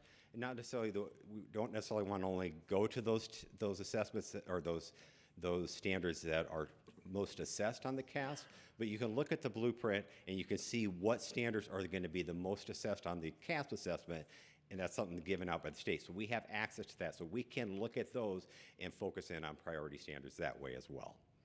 We're kind of working to have teachers and really reviewing the priority standards. We need them digging into those standards to really get clear understanding of what really is the rigor level of that standard and how is that going to be assessed on the CASP. So I guess my question is, why aren't we seeing better progress? On the STAR, The STAR, Jessica told me the fourth grade was because the assessment itself, there's flaws in it. So hopefully that's being addressed. But what about in what you're presenting here? Why aren't we seeing better progress throughout a school year? Yeah, so again, I will say if we're and I'm not trying to make an excuse, but I think if you're maintaining at the level, you are showing progress. We're not seeing progress in getting a lot of kids moved into new levels. So again, I think that's what we're talking about here is really getting clear alignment between our curriculum, and we do have curriculum in place. We have adopted curriculum, but we have to ensure that that is being used on a daily basis in all of our classrooms across the district. We have instruction. You all know that we have spent a lot of funds really supporting professional development, both with, if I look at math, we did Irvine math with our secondary, we did high impact math with our elementary, we're working with Solutions Tree on some of the ELA, but a key thing here is that we have strong professional development, we know what needs to be done, we need to ensure that those instructional strategies and that curriculum is being implemented on a daily basis in every single one of our classrooms across the district. So there does become a piece of accountability, and part of it I think goes into our PLC work because we'll talk about that a little bit more later on, but when we look at our PLCs and we really reflect on how our students currently performing, and then compare, like if I'm with a group of 4 teachers, who was the most successful, what strategies did we use to really start getting more systematic approach to the strategies that we're implementing across each of our sites. May I jump in? You can. Also, Mr. Girardi, I think it's important, and we're moving that way, that if I'm a teacher and I have the standard, I understand that I have my curriculum. When I teach that, I need an assessment that's going to evaluate what I'm doing in real time so that I can pivot for the students, and it will also inform me of whether or not the instruction that I'm delivering is at the rigor of that standard that I truly understand. And STAR is an assessment that is not giving us that at that time, honestly, which is why we're looking at class time. So for instance, if we're assessing utilizing class time, there could be, in the course of a month, 20 questions that really tap into that critical thinking and allow students to engage in assessment that's similar to CASP, so that I can then determine, okay, these particular students are not doing well on this. Let me pivot now instead of waiting for this assessment. We have to give our scholars the opportunity to engage on a regular basis with question types or tasks that they're going to see on that assessment. And that's one area that we truly need to move forward and work on, to give our teachers the tools that they need so that our scholars can succeed or do better. And that's an assessment that is different from what we're reviewing today with STAR. Hope that helps a little bit understand, like in the direction that we're going. And I got another question for you too. So with saying that, what is going to be the turnaround time for our teachers to be able to learn this new system that we're thinking about doing? And will it be adding more onto their workload of now figuring out how to prepare students for another test that they have now gotten comfortable using the STAR system that we've been using for the last couple of years? What is the turnaround time for them to, and what is the training that's going to take place, and how soon will that be, It's going to start happening for our elementary in August. Our secondary teachers have, each school site that's been implementing class time, they've had that training. It's embedded in the time that they are working with their department teams. With Dr. Killian, we'll be transitioning to class time with our elementary schools. We've already met with our principals, and there was an overview with them explaining those question types and task types. All of our principals are really excited about it. So in August, those grade level teams, specifically, we're starting in elementary with 3rd through 5th, will participate in that training with class time. And I think what's important about that is the teachers are understanding the cognitive load that is expected of our scholars. And when they give that assessment, they get immediate results, one more question. which will be aligned with their instruction and the scope and sequence. Oh, good. One more question I got for you. So with the DIBELS, so is the DIBELS is a different test than the STAR test, Yes. right? So with the DIBELS, was that what Jessica presented on? Yes, Jessica presented on DIBELS, and that's our universal screener that in the state of California, everyone had to move to this year, and it was our first year with that. So, and is that why the results were better on the DIBEL testing than it was on the STARS? Definitely. Also, those are foundational skills, and we're seeing a lot of great growth, but we also have the support from our literacy coaches. It's a very systematic assessment, and Jessica, you can chime in if you like. And so Different structure than it is with this, the computer adaptive test from STAR. okay, so they're two different Two things. completely different. But do they run parallel? And is the testing kind of similar, or how is that working? No, our DIBELS is administered one-on-one, and you can jump in to share that completely And it's different. only measuring reading foundation. So if you have this many standards as a first grade teacher for language arts, reading foundations is this portion. So DIBELS only covers those standards, and it's the foundation of reading, actually being able to read. When you get to 3rd, 4th, and 5th, there's one tiny measure on comprehension, but it's really just being able to read, which really gives you access to any other assessment. So if I'm taking the STAR assessment and I'm struggling to read the assessment, which I have to take independently, that's going to impact those results also. Right. And so now the stars will be replaced and we're coming in with another different. This year, we now have to go through the process of we do need a benchmark assessment.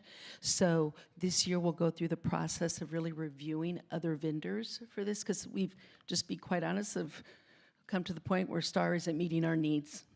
And so we'll be bringing vendors for that. But also one thing I wanted to add is I said that secondary, they have their scope and sequence, they have their priority standards. Mrs. Whiteman will be facilitating that process with our elementary school sites this year who have not yet identified those. So those will be identified by the middle of the year. And a few of our schools have already led the way with that. So it's going to be very exciting that as a district, we will all be on the same page with our priority standards. So the scope and sequence, is that considered your pacing guide? So I'm a new teacher. I come in September, and I know what's to be taught the first trimester. And according to the district, these are the priority standards, and this is the plan. And this is, I start in chapter 12, not chapter 2. And I go to story chapter 5.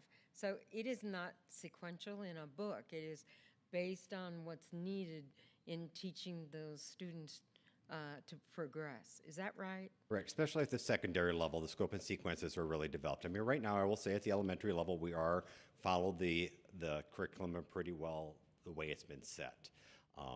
But at the secondary level, you're correct, that we really try to pull and see where do we really want to make sure that we're teaching and informing students of first and kind of sequentially that way.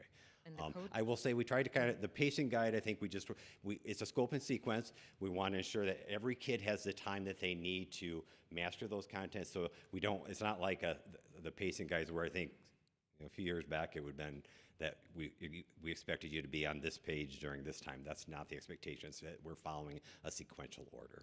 So it's more general. It's not specific. Well, it gives like a recommended period of days that should be used to meet that standard or meet that concept, but it doesn't say specifically, because I think we always want to have, every teacher teaches a little bit differently. We want to have some ability to have some variables in there too. I will say the other thing that I think, as Dr. Kovacs was speaking, as Madonna said, we started the STAR test in 2020. I think the initial rollout of the STAR, it was received pretty positively from teachers and staff because it was easy to administer. It took less time, so I think that got pretty positive. And even at the time as we kind of were coming out of COVID, that was at a time where you could either take the CASP, the state said you could either take the CASP assessment or you could take your own assessment. So again, I think we chose to stay with the STAR, which again, I think was an easier platform and it's a little bit more time efficient. But now I think the difference that we're seeing both within our school site principals and our teachers themselves is they're saying, we're seeing it as well as the district, but the teachers are saying, which is a good thing, that they're not getting the data they need to really inform their instruction. And that's a good place for us to be. We just need to find the right assessment to move us forward. For clarification, so our benchmark assessment for the school year 26-27 is going to be? STAR. STAR, okay. But we're going to be looking at other benchmark assessments. And when will we be using, the class time, does it come for ELA and in math? It does. I'll have a slide coming up that, Oh, okay. I mean, that will kind of And talk that's a little going to bit be more about that. formative, which is what's very important. Right. Mm-hmm.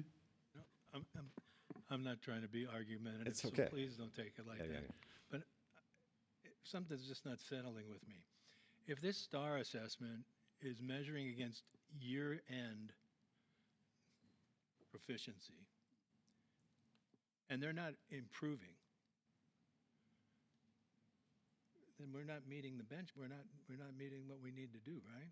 I mean, it would seem to me that if we don't see improvement from beginning of the year to end of the year, measuring at the year-end proficiency, something's not working. No, I think there's You would think there's that some from valid the points beginning there. of the year, I would expect them to be scoring lower, measuring against what they need to know at the end of the year. And then when they get to the end of the year, I would expecting them to be scoring higher.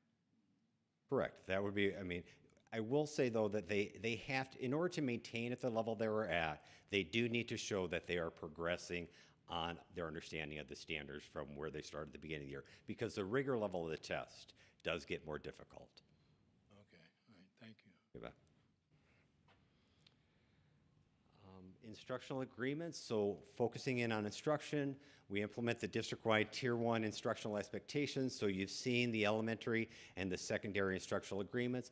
Again, these have been in place last year, but we just need to make sure that they are being implemented consistently in each of our schools and in each of our classrooms. Along those same lines, we need to ensure that our administrative staff, our site administrative staff, is completing at least one classroom walkthrough with actionable feedback in each classroom each month. We also will be continuing the equity walks that we began this year, but the focus of those equity walks will be on Tier 1 instruction.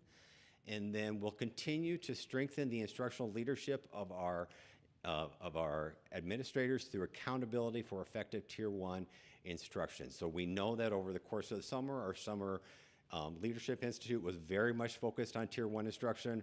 Our principals meeting that we came back to held yesterday, again, was trying to reiterate the importance of really getting that Tier 1 instruction. Where our data is at, we cannot intervene, we cannot Tier 2 and Tier 3 our way out of that.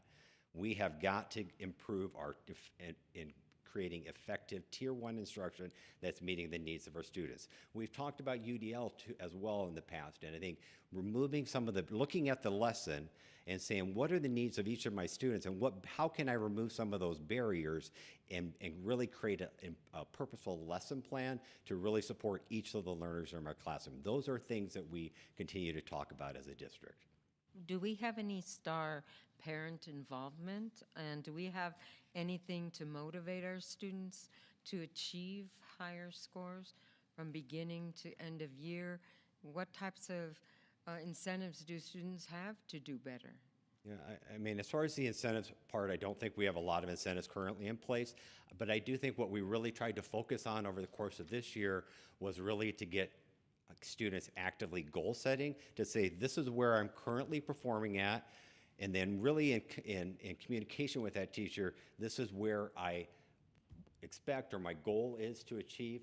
But I think the next thing is working with that teacher, what can I do as a student to really get to that next level? How do I need to focus my learning in order to get to that next point? And the parent's role would be to work with the work the teacher sends home for that individual? I think it's homework. I think that, I mean, it's reading with your students. That's a huge positive. I think talking, even just conversing with your student about how was their instructional day, what did you learn in mathematics, and trying to reinforce some of those concepts, and just letting the student know that education is important to them is a huge part of it. Yeah. Thank you. If we look at assessments, we've talked quite a bit of assessments over the course of this presentation, but we need to have assessments that are aligned to the rigor of the standards, measuring mastery of priority standards. So at the secondary level, we do have the FIBs, or the Formative Interim Assessment Bank, that we do schedule on a regular basis. We're going to be working on having elementary and secondary class time implementation. I do have a slide on class time, so we're going to talk specifically about what that is. And then the STAR assessment itself. We talked about that we're going to be looking over the course of this year at the different assessment platforms, but the STAR assessment itself, we're going to make some modifications. We're going to shorten the window that we're going to be administering the STAR assessment in, basically to make sure there's no overlap of testing. We're going to take the middle of the year, or the kind of the winter benchmark, we're going to take that prior to winter break so that we have that data coming back from winter break, so we can start to kind of look at how do we target students. And at the end of the year, we're going to make some modifications as well, because we get a lot of feedback of test fatigue. We have a lot of testing that's happening at the end of the year. So for next year, the STAR assessment will only be taken at the end of the year by students or grade levels that are not involved in the state assessments. So those are modifications we're making. And part of that, I mean, as we've talked about, the STAR assessment is right now not giving us that formative information that we want in order to inform our instruction about what do our students need next. And then the other piece of what we talked about, we've alluded to this a little bit, but we have PLC and data cycles. All sites will be involved in Solution Tree PLC PD. I talked about some of our sites are already doing that. We had a number of sites that attended the PLC at Work Institute over the course of this summer. All of our sites will be working with a Solutions Tree consultant, really bringing back the effective PLC practices that are so important to really where our teams, our grade level teams, our subject area teams are analyzing the assessment results, they're identifying strengths, they're looking at gaps, they're looking at what intervention, and those conversations will happen a minimum of twice a month. So really getting teachers to reflect about how is our instruction, where are our kids at, and what can I do to modify to ensure better success as we move forward in the year. Okay, so this is the class time assessment slide that I've been kind of alluding to for a while, but the number one thing there, the first one, it provides real-time actionable data. Teachers can immediately see whether students are struggling with content, the question types, or strategic thinking skills, and adjust their instruction accordingly. So I think a key thing here is that I think many times, and no fault to any teacher or anything, but I think when they see a kid struggling, they immediately think that that student does not understand the content. And so they go back and they think, oh, I got to reteach the content. But many times it could be that the question type, how the question is asked, is what is causing that student to struggle, or more consistently, probably we're thinking the strategic thinking skills involved. I know the content, I'm just not sure how I'm applying that content. And that's information that the class time assessment can give us, because they have different levels of the questions that they have, and we can tell where are the students struggling at. The other piece of the class time is that we're really looking at CASP-specific demands, that these are really aligned, and the couple of second bullet points, we're really getting that strategic thinking, which is part of the Common Core, which is part of what we're seeing on the CASP assessments. We're aligning, it helps us to align the instruction to the rigor of the standards. It helps us clearly understand, like, what is it that students have to be able to do in order to show that they are proficient on this standard.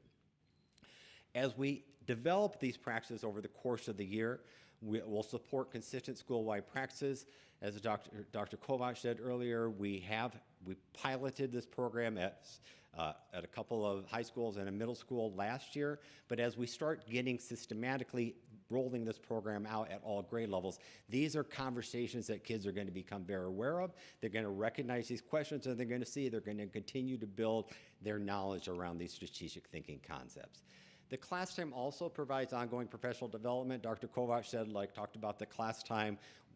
Here in August, we'll do the initial training with all 3rd, 4th, and 5th grade teachers around the class time platform and how we utilize it.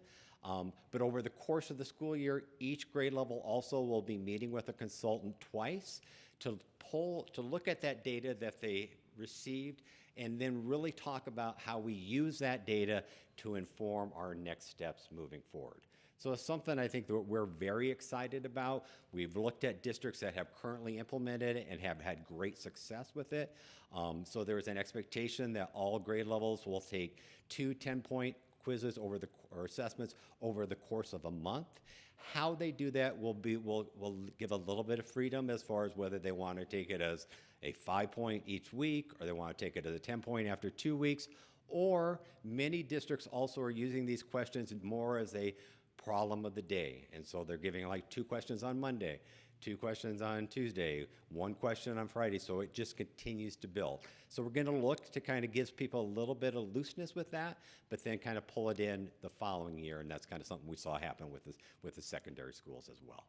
Excuse me, are the teachers supposed to do every single one of these 6 outcomes? It's their responsibility to do each one of these, or I know, how is it that it's shared? Because it looks like a lot of time-consuming planning and work that is involved if you were using these main ideas.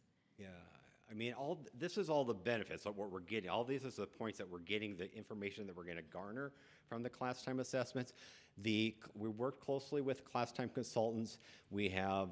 They currently have the questions aligned to our scope and sequence. They're going to be readily available for each of the teachers in each of those grade levels to access. And then, like I said, we're really going to work with the consultants to look at that data so teachers are making informed decisions about what is this data telling us and how does that inform my instruction moving forward. All right, so kind of bringing it back. So definitely not the results that we need to be seeing, but we're going to really be focusing on getting clear alignment between curriculum, what will students be learning, the assessment, how will we know when each student has learned it, and the instruction itself, what research-based instructional practices will we use to teach it. All to ensure that our student learning is increasing, that we have higher level of engagement, our students are becoming more motivated, and we're seeing success for each and every one of our students. At the bottom of that slide, you can just see those are the PLC questions that we'll continue to be focusing on as we work with Solution Tree and as our PLC teams meet, but clearly identifying what will students learn, how will we know when they have learned it, how will we respond when they have not learned it, and then how will we extend for those students that already have shown that they have learned that concept. Mark, I want to say something really quick before you get there. Okay. Can you go back to that slide? You bet. I believe that we are letting parents off the hook. And when you look here, there is no responsibility on a parent. And I think that we need to start looking at involvement from a parent, because we have the student for whatever time that we have them inside of the classroom. But after they leave the classroom, they go home. And once they go home, what are our parents doing to help our students to get to where they need to get to? If you look at this situation here, this is not the whole student. A huge portion of the time that the student is away from our schools is at home. We're going to run around and we're going to keep doing all of these things with academics. When are we going to get the parents involved and put the parents in some position to help us as educators with our students? As long as we continue to ignore our parents, as long as we continue to not have our parents at the center of this as well, with everything else we're doing, we're going to continue to see minimum numbers of improvement. We're not going to see anything that we need to see. And I continue to keep saying this on up here, from being a parent. I would love to be involved and help you to help my student be better. And there are parents that are out there just like me who would love to help. But we need to know what our student is doing in school. And as long as we continue to keep having these great ideas without them, we're going to keep getting the same results. So sooner or later, we'll all change positions, we'll all leave, someone will come and replace us. But we need to start dealing with parents and stop letting the parents get off the hook, because they're responsible as well to raise their child. And we need their help in order for the children to be complete and have a better results, because we're not doing it. And so it's not to you, it's to everyone else in this room, it's to all of the teachers, it's to all of the administrators, it's to everybody in this room. Until we start having a discussion with parents, we're not going to get the results that we look for, that we want, and we're going to be right here every single year. And that's just all I want to say. Yeah, I appreciate the comment, and definitely not going to respond right now, but I think it's something we can definitely think about. How can we work to build that over the course? And Mark, a very quick question. Also, we have been dealing with high absenteeism from the student. For your perception, it's important, of course, to be present to receive the instruction directly from the teacher instead to give it the one packet and Yeah, for sure. stay home for a week or 2 For weeks. sure. I mean, that impact of being in that teacher with your classroom, with your peers, cannot be replaced, no matter how much homework, how much extra package you give a student. I mean, attendance is a huge factor. Like, We need to have students related there to- and be there for the entire school day, not leaving early, not coming late, be there for the entire Related instructional to day. the board member Erin about what is the parent responsibility and this, yeah. Okay. I just, sorry, the page with the results, it showed that English learners and students with disabilities showed minimal progress or decline. And I want to see exactly how much progress they declined.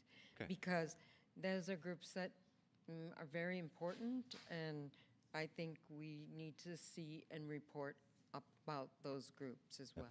Definitely. So I'll get that information pulled together and get it to you in a Friday, for sure. You bet. Kind of the last slide is just, again, reiterating our 3 pillars and that we're focused on equity and excellence in scholar performance and preparedness. So that brings us to the conclusion. Are there any additional questions? Thank you both. It was quite a great report and really a great discussion with the board and with our educational experts. So we look forward to finding a test that actually will align with what's on the CASP and will give us, more direction in the classroom on what kids need, so that we can better serve them. And yes, the parents do need to be maybe a part of that little circle on the next to the last page. So Thank you thank very you much. both very, very much. Thank you. You guys did a wonderful job. I'm sorry. you. I just get passionate. We have to I make sure that I appreciate the passion. we got to get the results. Definitely. You bet.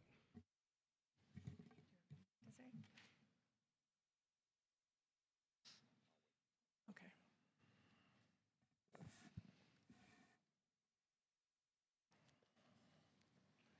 We're on item 14, board member comments. Do we have any comments from the board? Okay, I will start.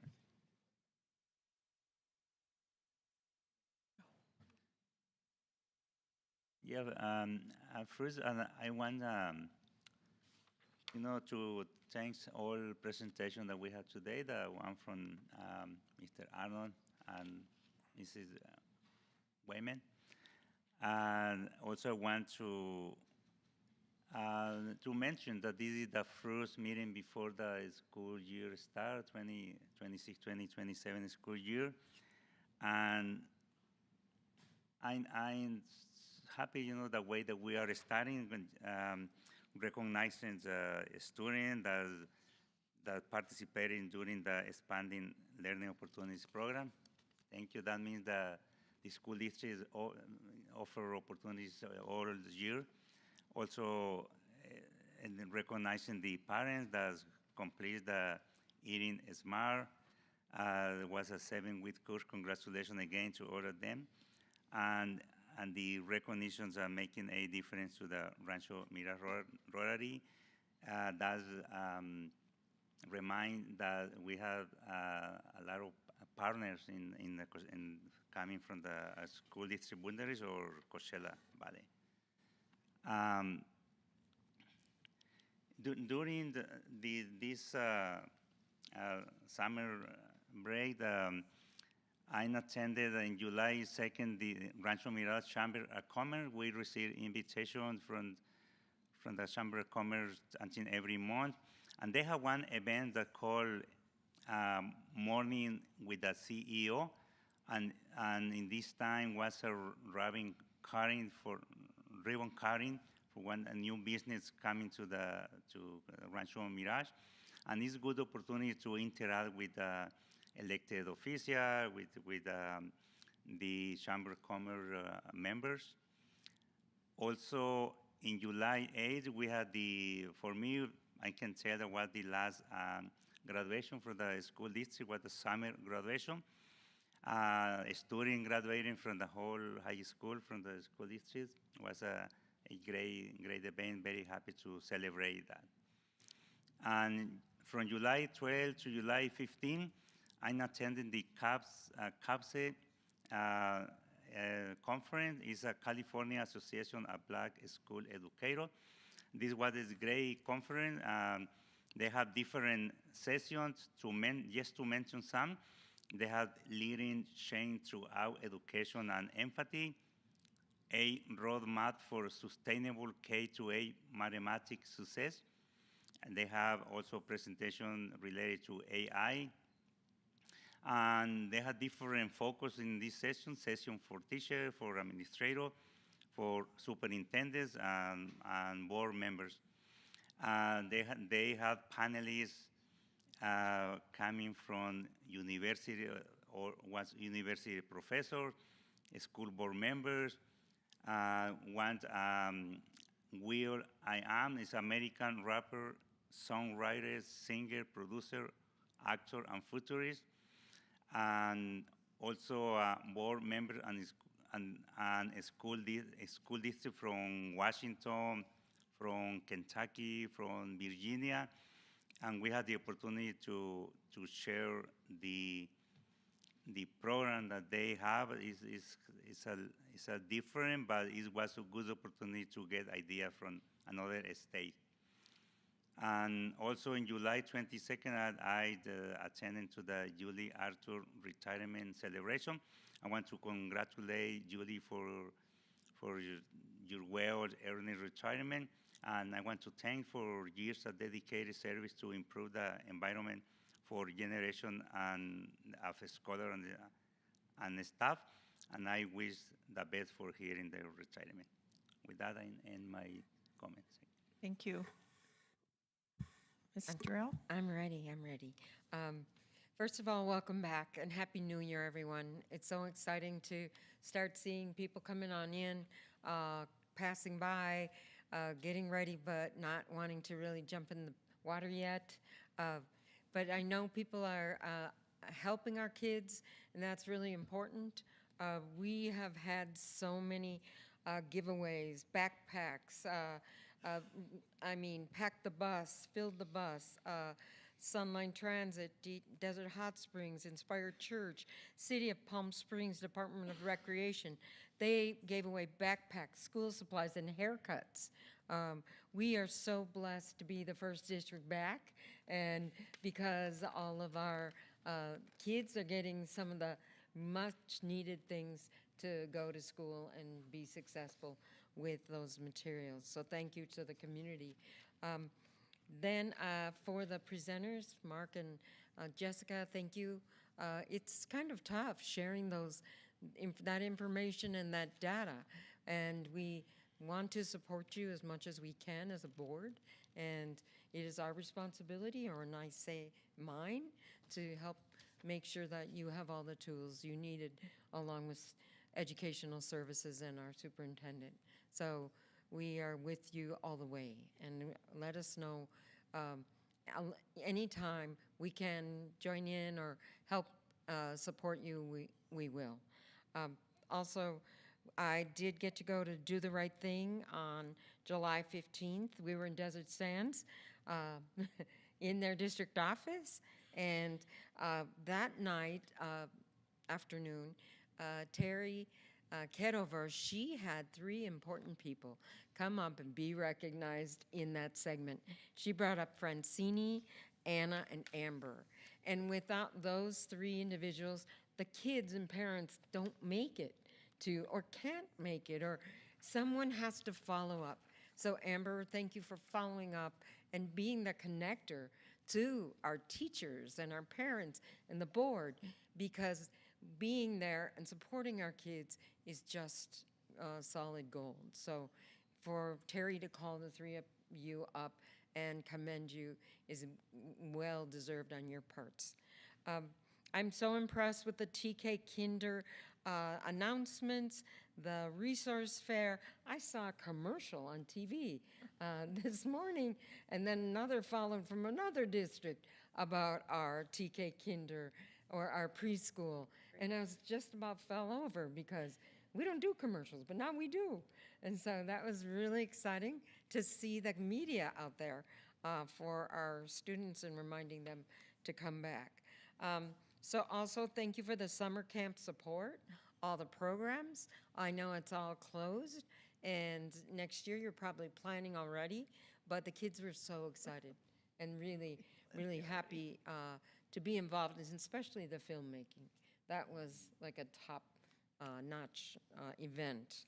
I do want to thank Laura Dyson with Desert Oasis Healthcare for the free vaccination clinics.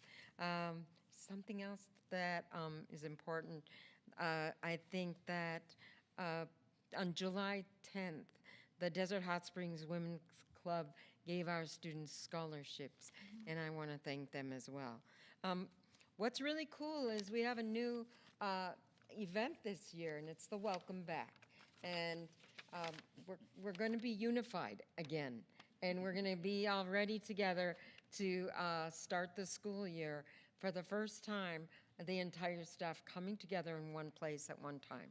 And thank you to everyone, the team and Dr. Funches, for getting us off on the united forefront and helping us understand that our vision is not by just some, but our vision is shared by all. So thank you, and that's it. Mr. Girardi? Just real quick, a couple of things. First, Ms. Lewis, thank you for your presentation today. Let's see that tutoring program double, maybe triple this year. And 1,200 students, a good start, but we need more students taking advantage of that for sure. But thank you for being here. Mark and Jessica, thank you very much for your presentation today. As my colleague said, sometimes the news isn't good, but I think we've got to be honest with ourselves, and we can't be complacent. We got to move forward and get it done, right? Again, thanks to Terry Kedover and those involved with Do the Right Thing. They're even operating in July when nobody's around. They crowd some kids up. They honored them. Very, very successful event. Amber, thanks for being our liaison on that. And thanks for your extended learning opportunity program for the summer. Very successful program. Thank you so much. I too want to congratulate Julie Arthur. She put a lot of blood, sweat, and tears into this district. She built some very, very wonderful projects, and I wish her all the best in her retirement. And, summer's over, everybody. I guess teachers are going back to their classrooms this week, getting them ready. We have the Welcome Back, as Madonna said, next Monday, and school starts just a little over a week from now. So I hope you all enjoyed your summer. You got some R&R and did some fun stuff with those you love, and it's going to be getting back to work real quick. And talking about getting back to work, I want to thank the district. They gave us some homework to do. So now I got to read this book and chime in on it. So thank you, Dr. Funches. I appreciate it. That's the end of my comments. Okay, thank you.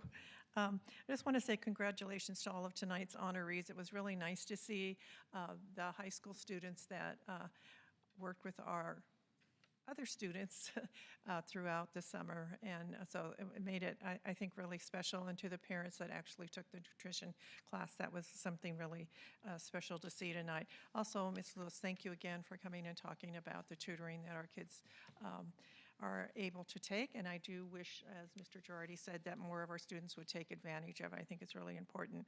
And again, thank you, Mark and Jessica, for the really wonderful, informative information that you gave us tonight. I think we had a really good discussion, and like was said by other board members, we really do need to be honest with ourselves if we're going to move forward. So thank you again. And also, I want to thank all the staff who've participated in the district summer programs, the ELOP, and some of the other programs that we offered to our students and high school students throughout the summer. With other board members and Dr. Funches, we did attend the July Do the Right Thing ceremony in Desert Sands. Carrie Chedover is always amazing, and so is Amber, and thank you for helping our parents get there. It's really always wonderful to see scholars and their families actually honored. It's something special, and it's amazing that we do it with all three districts also. So it's a great event. We also, along with other board members, attended this summer ELOP filmmaking at the Mary Pittford. That is always such a great event. Weren't there over like 600 kids that came, and their films, they showed them. The Mary Pittford Theater gave our kids popcorn, they gave them drinks, they gave them candy. I mean, it was really special. So thank you again for providing that to our students. Also, I just want to say that to all of our dedicated staff who've been working to prepare not only our schools and classrooms, but the grounds and everything for our nutritional services, everybody that works together, HR, business services, educational services, so we can have a successful 26-27 school year. It's amazing that the school year seemed to have gone very fast this year, and so did the summer, went really fast.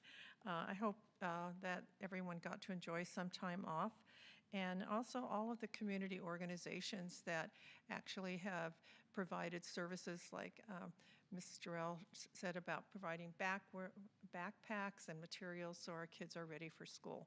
So I'd like to thank them also. And now we'll go on to the superintendent's report.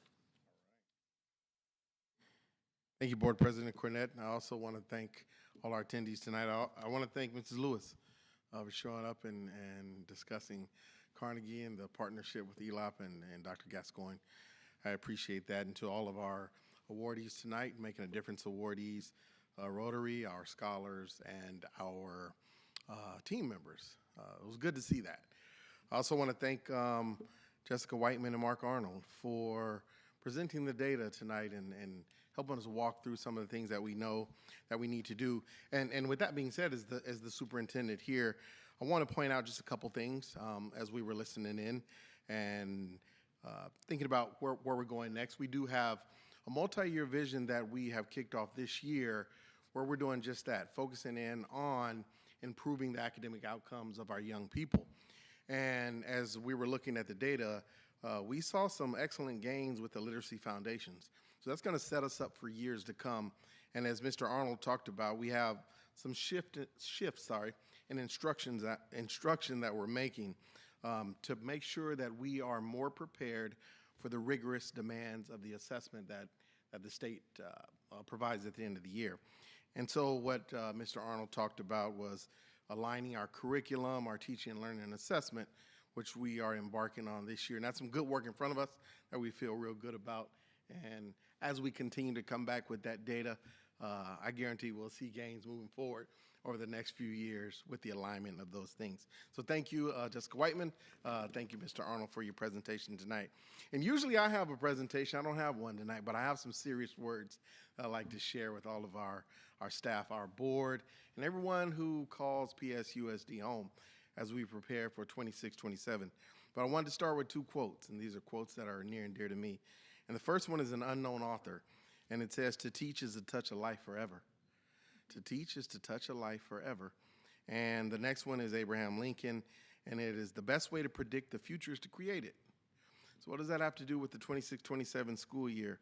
As we make our way back to this next school year, I want to draw close attention to the impact that we all make in the lives of our young people, even sometimes when it doesn't show up in the data. So no matter what your role is here in PSUSD, whether you're a grounds crew, a teacher, custodian, principal, counselor, paraprofessional, or parent, as Mr. Irvin passionately talked about, your work and your contributions matter greatly to our scholars and our community, our families. Your work and contributions matter. You create the conditions for our scholars to feel and be confident and affirmed in who they are. You create the environments and spaces for our scholars to learn and our educators to impart knowledge to them. You help break down barriers and stereotypes and biases that hold some of our scholars and families back. We do that together, everyone in here. Whether you're in the classroom, outside of the classroom, you create the conditions so we can move forward, right? And you serve others. That's what we do. We serve other people. We serve others so that we can ensure that they are heard, valued, and challenged to dream big. And as we move into 26-27, we are going to hold ourselves to higher expectations. higher expectations for the outcomes in the classroom, higher expectations for what we expect out of our young people and our families as well. And we do that all together. And so not only are we going to help our young people dream, but we're going to help them live those dreams.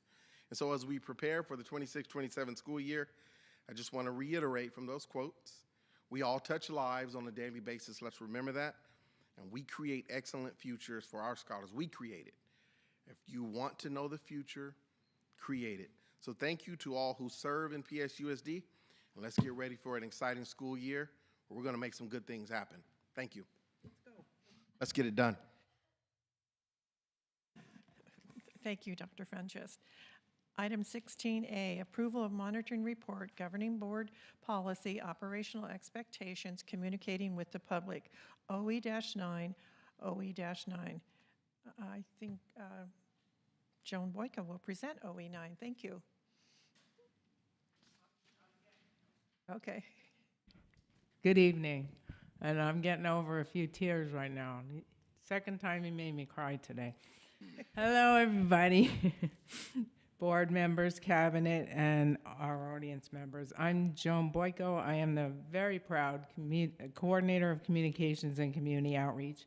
And in October, I will be beginning my 27th year in the district, and I just want to bird walk for 2 seconds. And you all know me. I could bird walk for about a half hour. I promise I won't.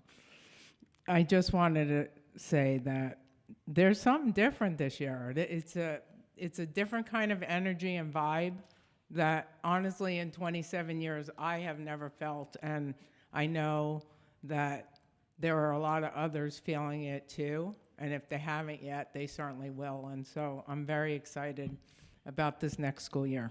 And I'm also excited to talk to you tonight about OE-9, and I'm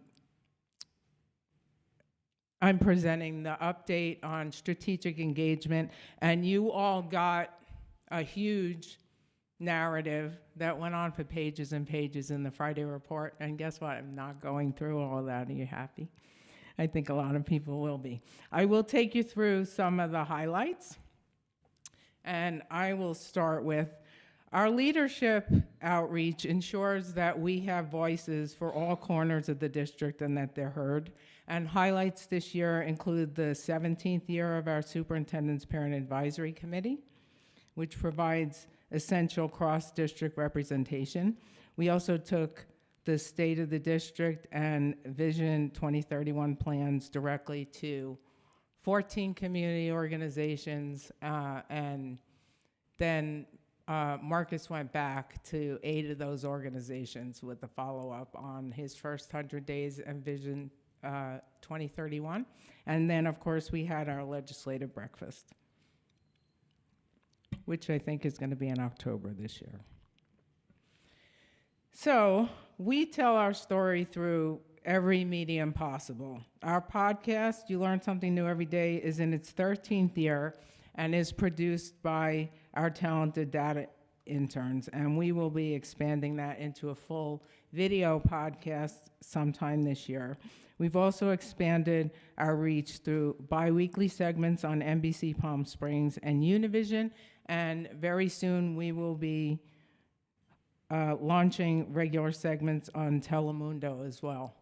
And then we publish school news, and I think you all got them at your place tonight because it's hot off the press.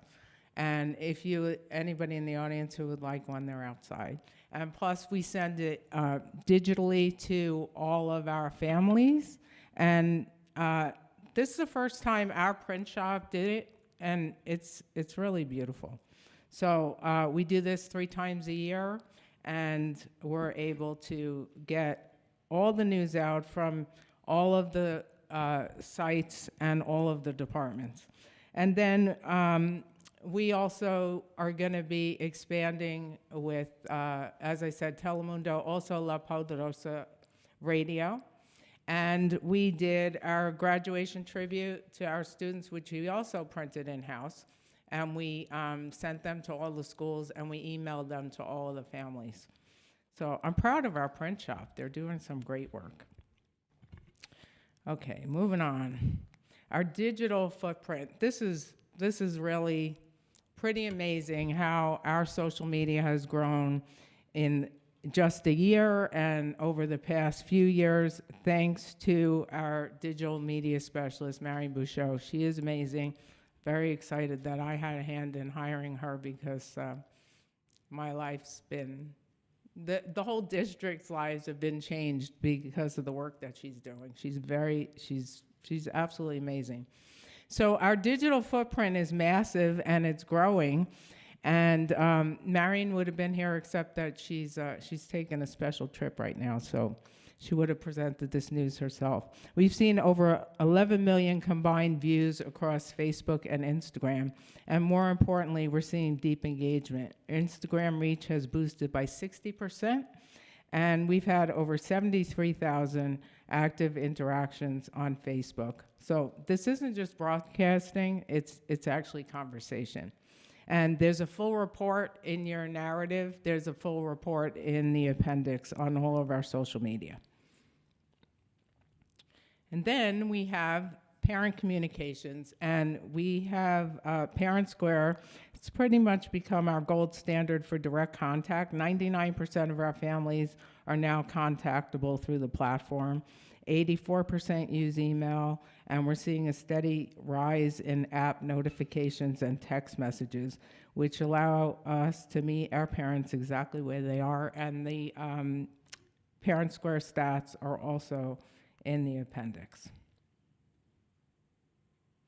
Peach Jar, we're still using Peach Jar because it allows us to distribute community flyers without putting them in Parent Square. So it's kind of it's a place for the community to communicate with our parents, and it's we've had very good success with it. When we first started several years ago now, there was pushback. Not anymore. Everybody's used to it, and it works really well. There's Peach Jar stats in your appendix as well. And then our chatbot, this chatbot is pretty amazing. And it's not even in my notes, but we were really on the ground floor of having any kind of chatbot. Now it's become kind of standard, but we were the first district to do it. And what's amazing about the chatbot and what we're doing this year, it provides 24/7 support. And it says always on, always answering. Well, always on is the name of the chatbot. And we have 92% success rate. We saw a huge a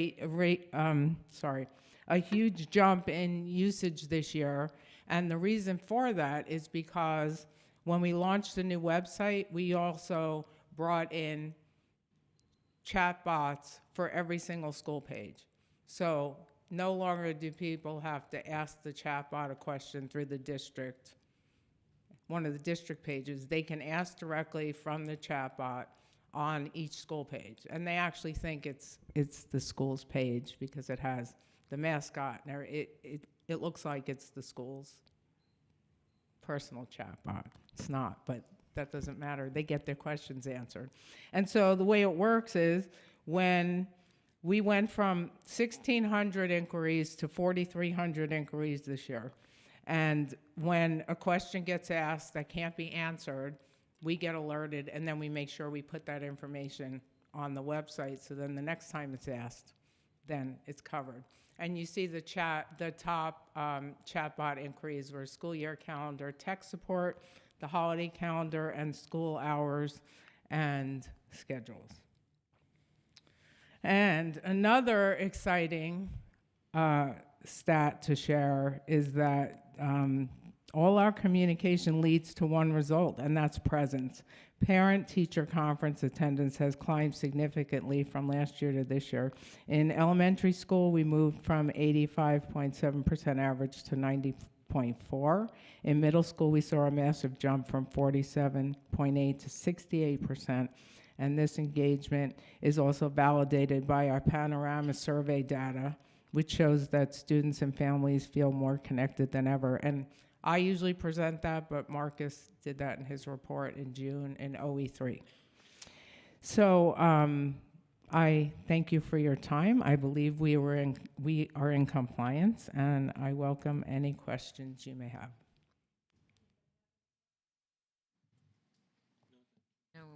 Joan, this is just phenomenal, all this great data and just such great changes. I've been here 10 years, and it's just a whole world, different world, isn't it? It really is. And it's because of your activity and your thoughts and creativity, and Marion, too. Thank you. Thank you. Thank you, Joan, for all that you do for the district to make us, oh, you always make us look so good, because we are so good. Oh, we are. I was going to say that's pretty easy because we are so good. Yes, and Thank you, we everybody. appreciate, Thank you, yeah. appreciate it. Nice presentation. Can I get a motion to approve 16A? So moved. Can I get a second? Are there any questions? All in favor? Aye. Aye, passed. Motion passed. 16B, approval of certificated and classified employee transactions, OE-4.4. Can I get a motion to approve? Move for approval. 16B? Yeah, move. Can I get a second? Second. Are there any questions? All in favor? Aye. Motion passed. Approval of ratification of classified staffing, middle to high school, summer school 2026, OE-4.4. Can I get a motion to approve 16C? So moved. Can I get a second? Are there any questions? All in favor? Aye. Motion passed. 16D, approval of ratification of classified staffing, special education summer school, ESY 2026, OE-4.4. Can I get a motion to approve 16D? Move it. Can I get a second? Second. Are there any questions? All in favor? Aye. Aye. Motion passed. 16E, approval of ratification of classified staffing, extra duty assignments, summer 2026, OE-4.4. Can I get a motion to approve 16E? Move for approval. Can I get a second? Are there any questions? All in favor? Aye. Aye. Motion passed. 16F, approval of ratification of classified staffing, expanded learning 2026, OE-4.4. Can I get a motion to approve 16F? So moved. Are there any questions? Need a second. Oh, I mean, a second? Sorry. Second. Are there any questions? All in favor? Aye. Motion passed.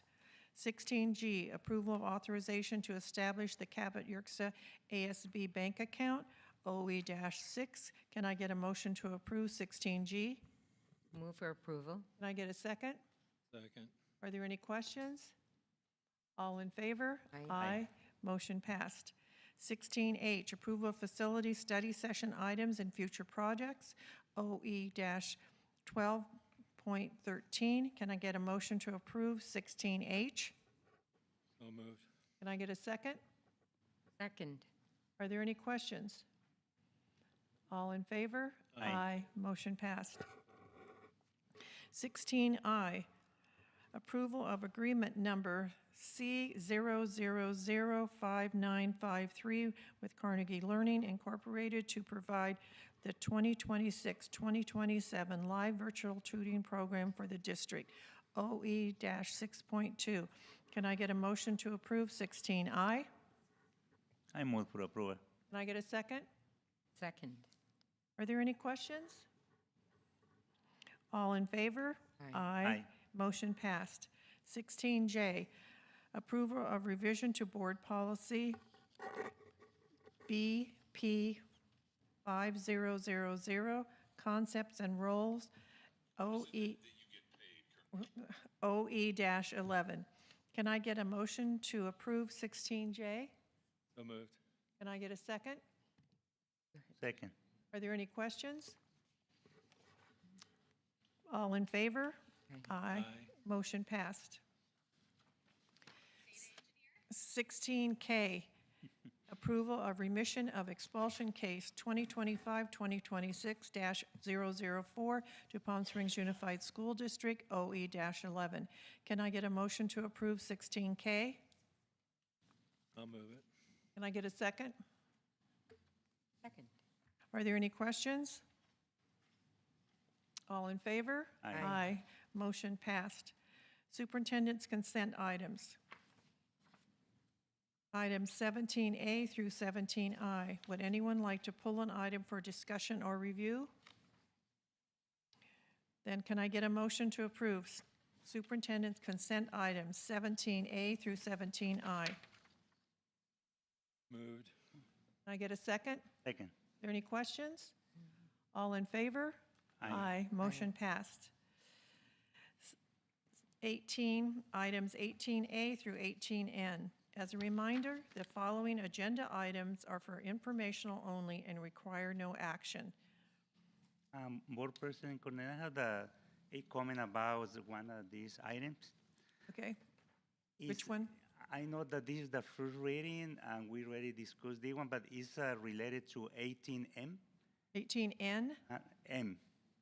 First reading of the revision of PSUSD Governing Board Policy BC3, Board Job Description. And reading a little bit about this, and I'm research, and I had my reservation about to use board job description because we are not holding a traditional job. It's like we are elected public officials, not necessarily category employees of the school district, and we are under, or we govern under the California Education Code, and we set the district policy, adopting budget, and I see that is more updated description for this kind of policies using, for example, governing board responsibility.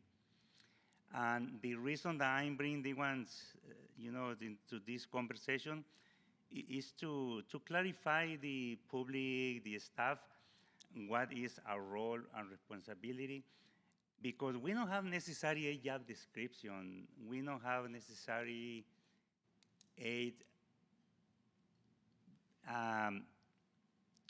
person that shed our responsibility. Is technically we are accountable to the voters, the board that a community that elect is at one at us. And yes, it's my request to change, instead of use board job description, using different title. For example, I found that example is a board roles and responsibility, governing board responsibility, board governing responsibility, board member expectation, something like that. Yeah. Just to clarify about using board job description, to remove the job terms from the board policy. Are you saying the title, board job Yeah, description? What would you? instead to use board job description, we can use any that you suggest, board members. One example is governing board responsibility, for example, or Roles and responsibilities. role and responsibility, something like that. So instead of calling it descriptions, you would like. Job description Jo- would be board roles and responsibilities. Right, village role and responsibilities. Is that what you're saying? Yeah. Makes sense to me. I would recommend that too. It's a good point. Maybe pull it from first reading and. Yeah, so what I think is Maybe two. the best thing to do right now is, because no action is required here. No So before we bring it back, I'd like to also just check with our legal counsel and get a few options for us, for the board to consider, and then bring it back for either the first read or look at what we do going forward. So I'd like to have just a little clarification. It's a good point, though, Thank Mr. you. Spiricueta. Thank you. Thank you, everyone.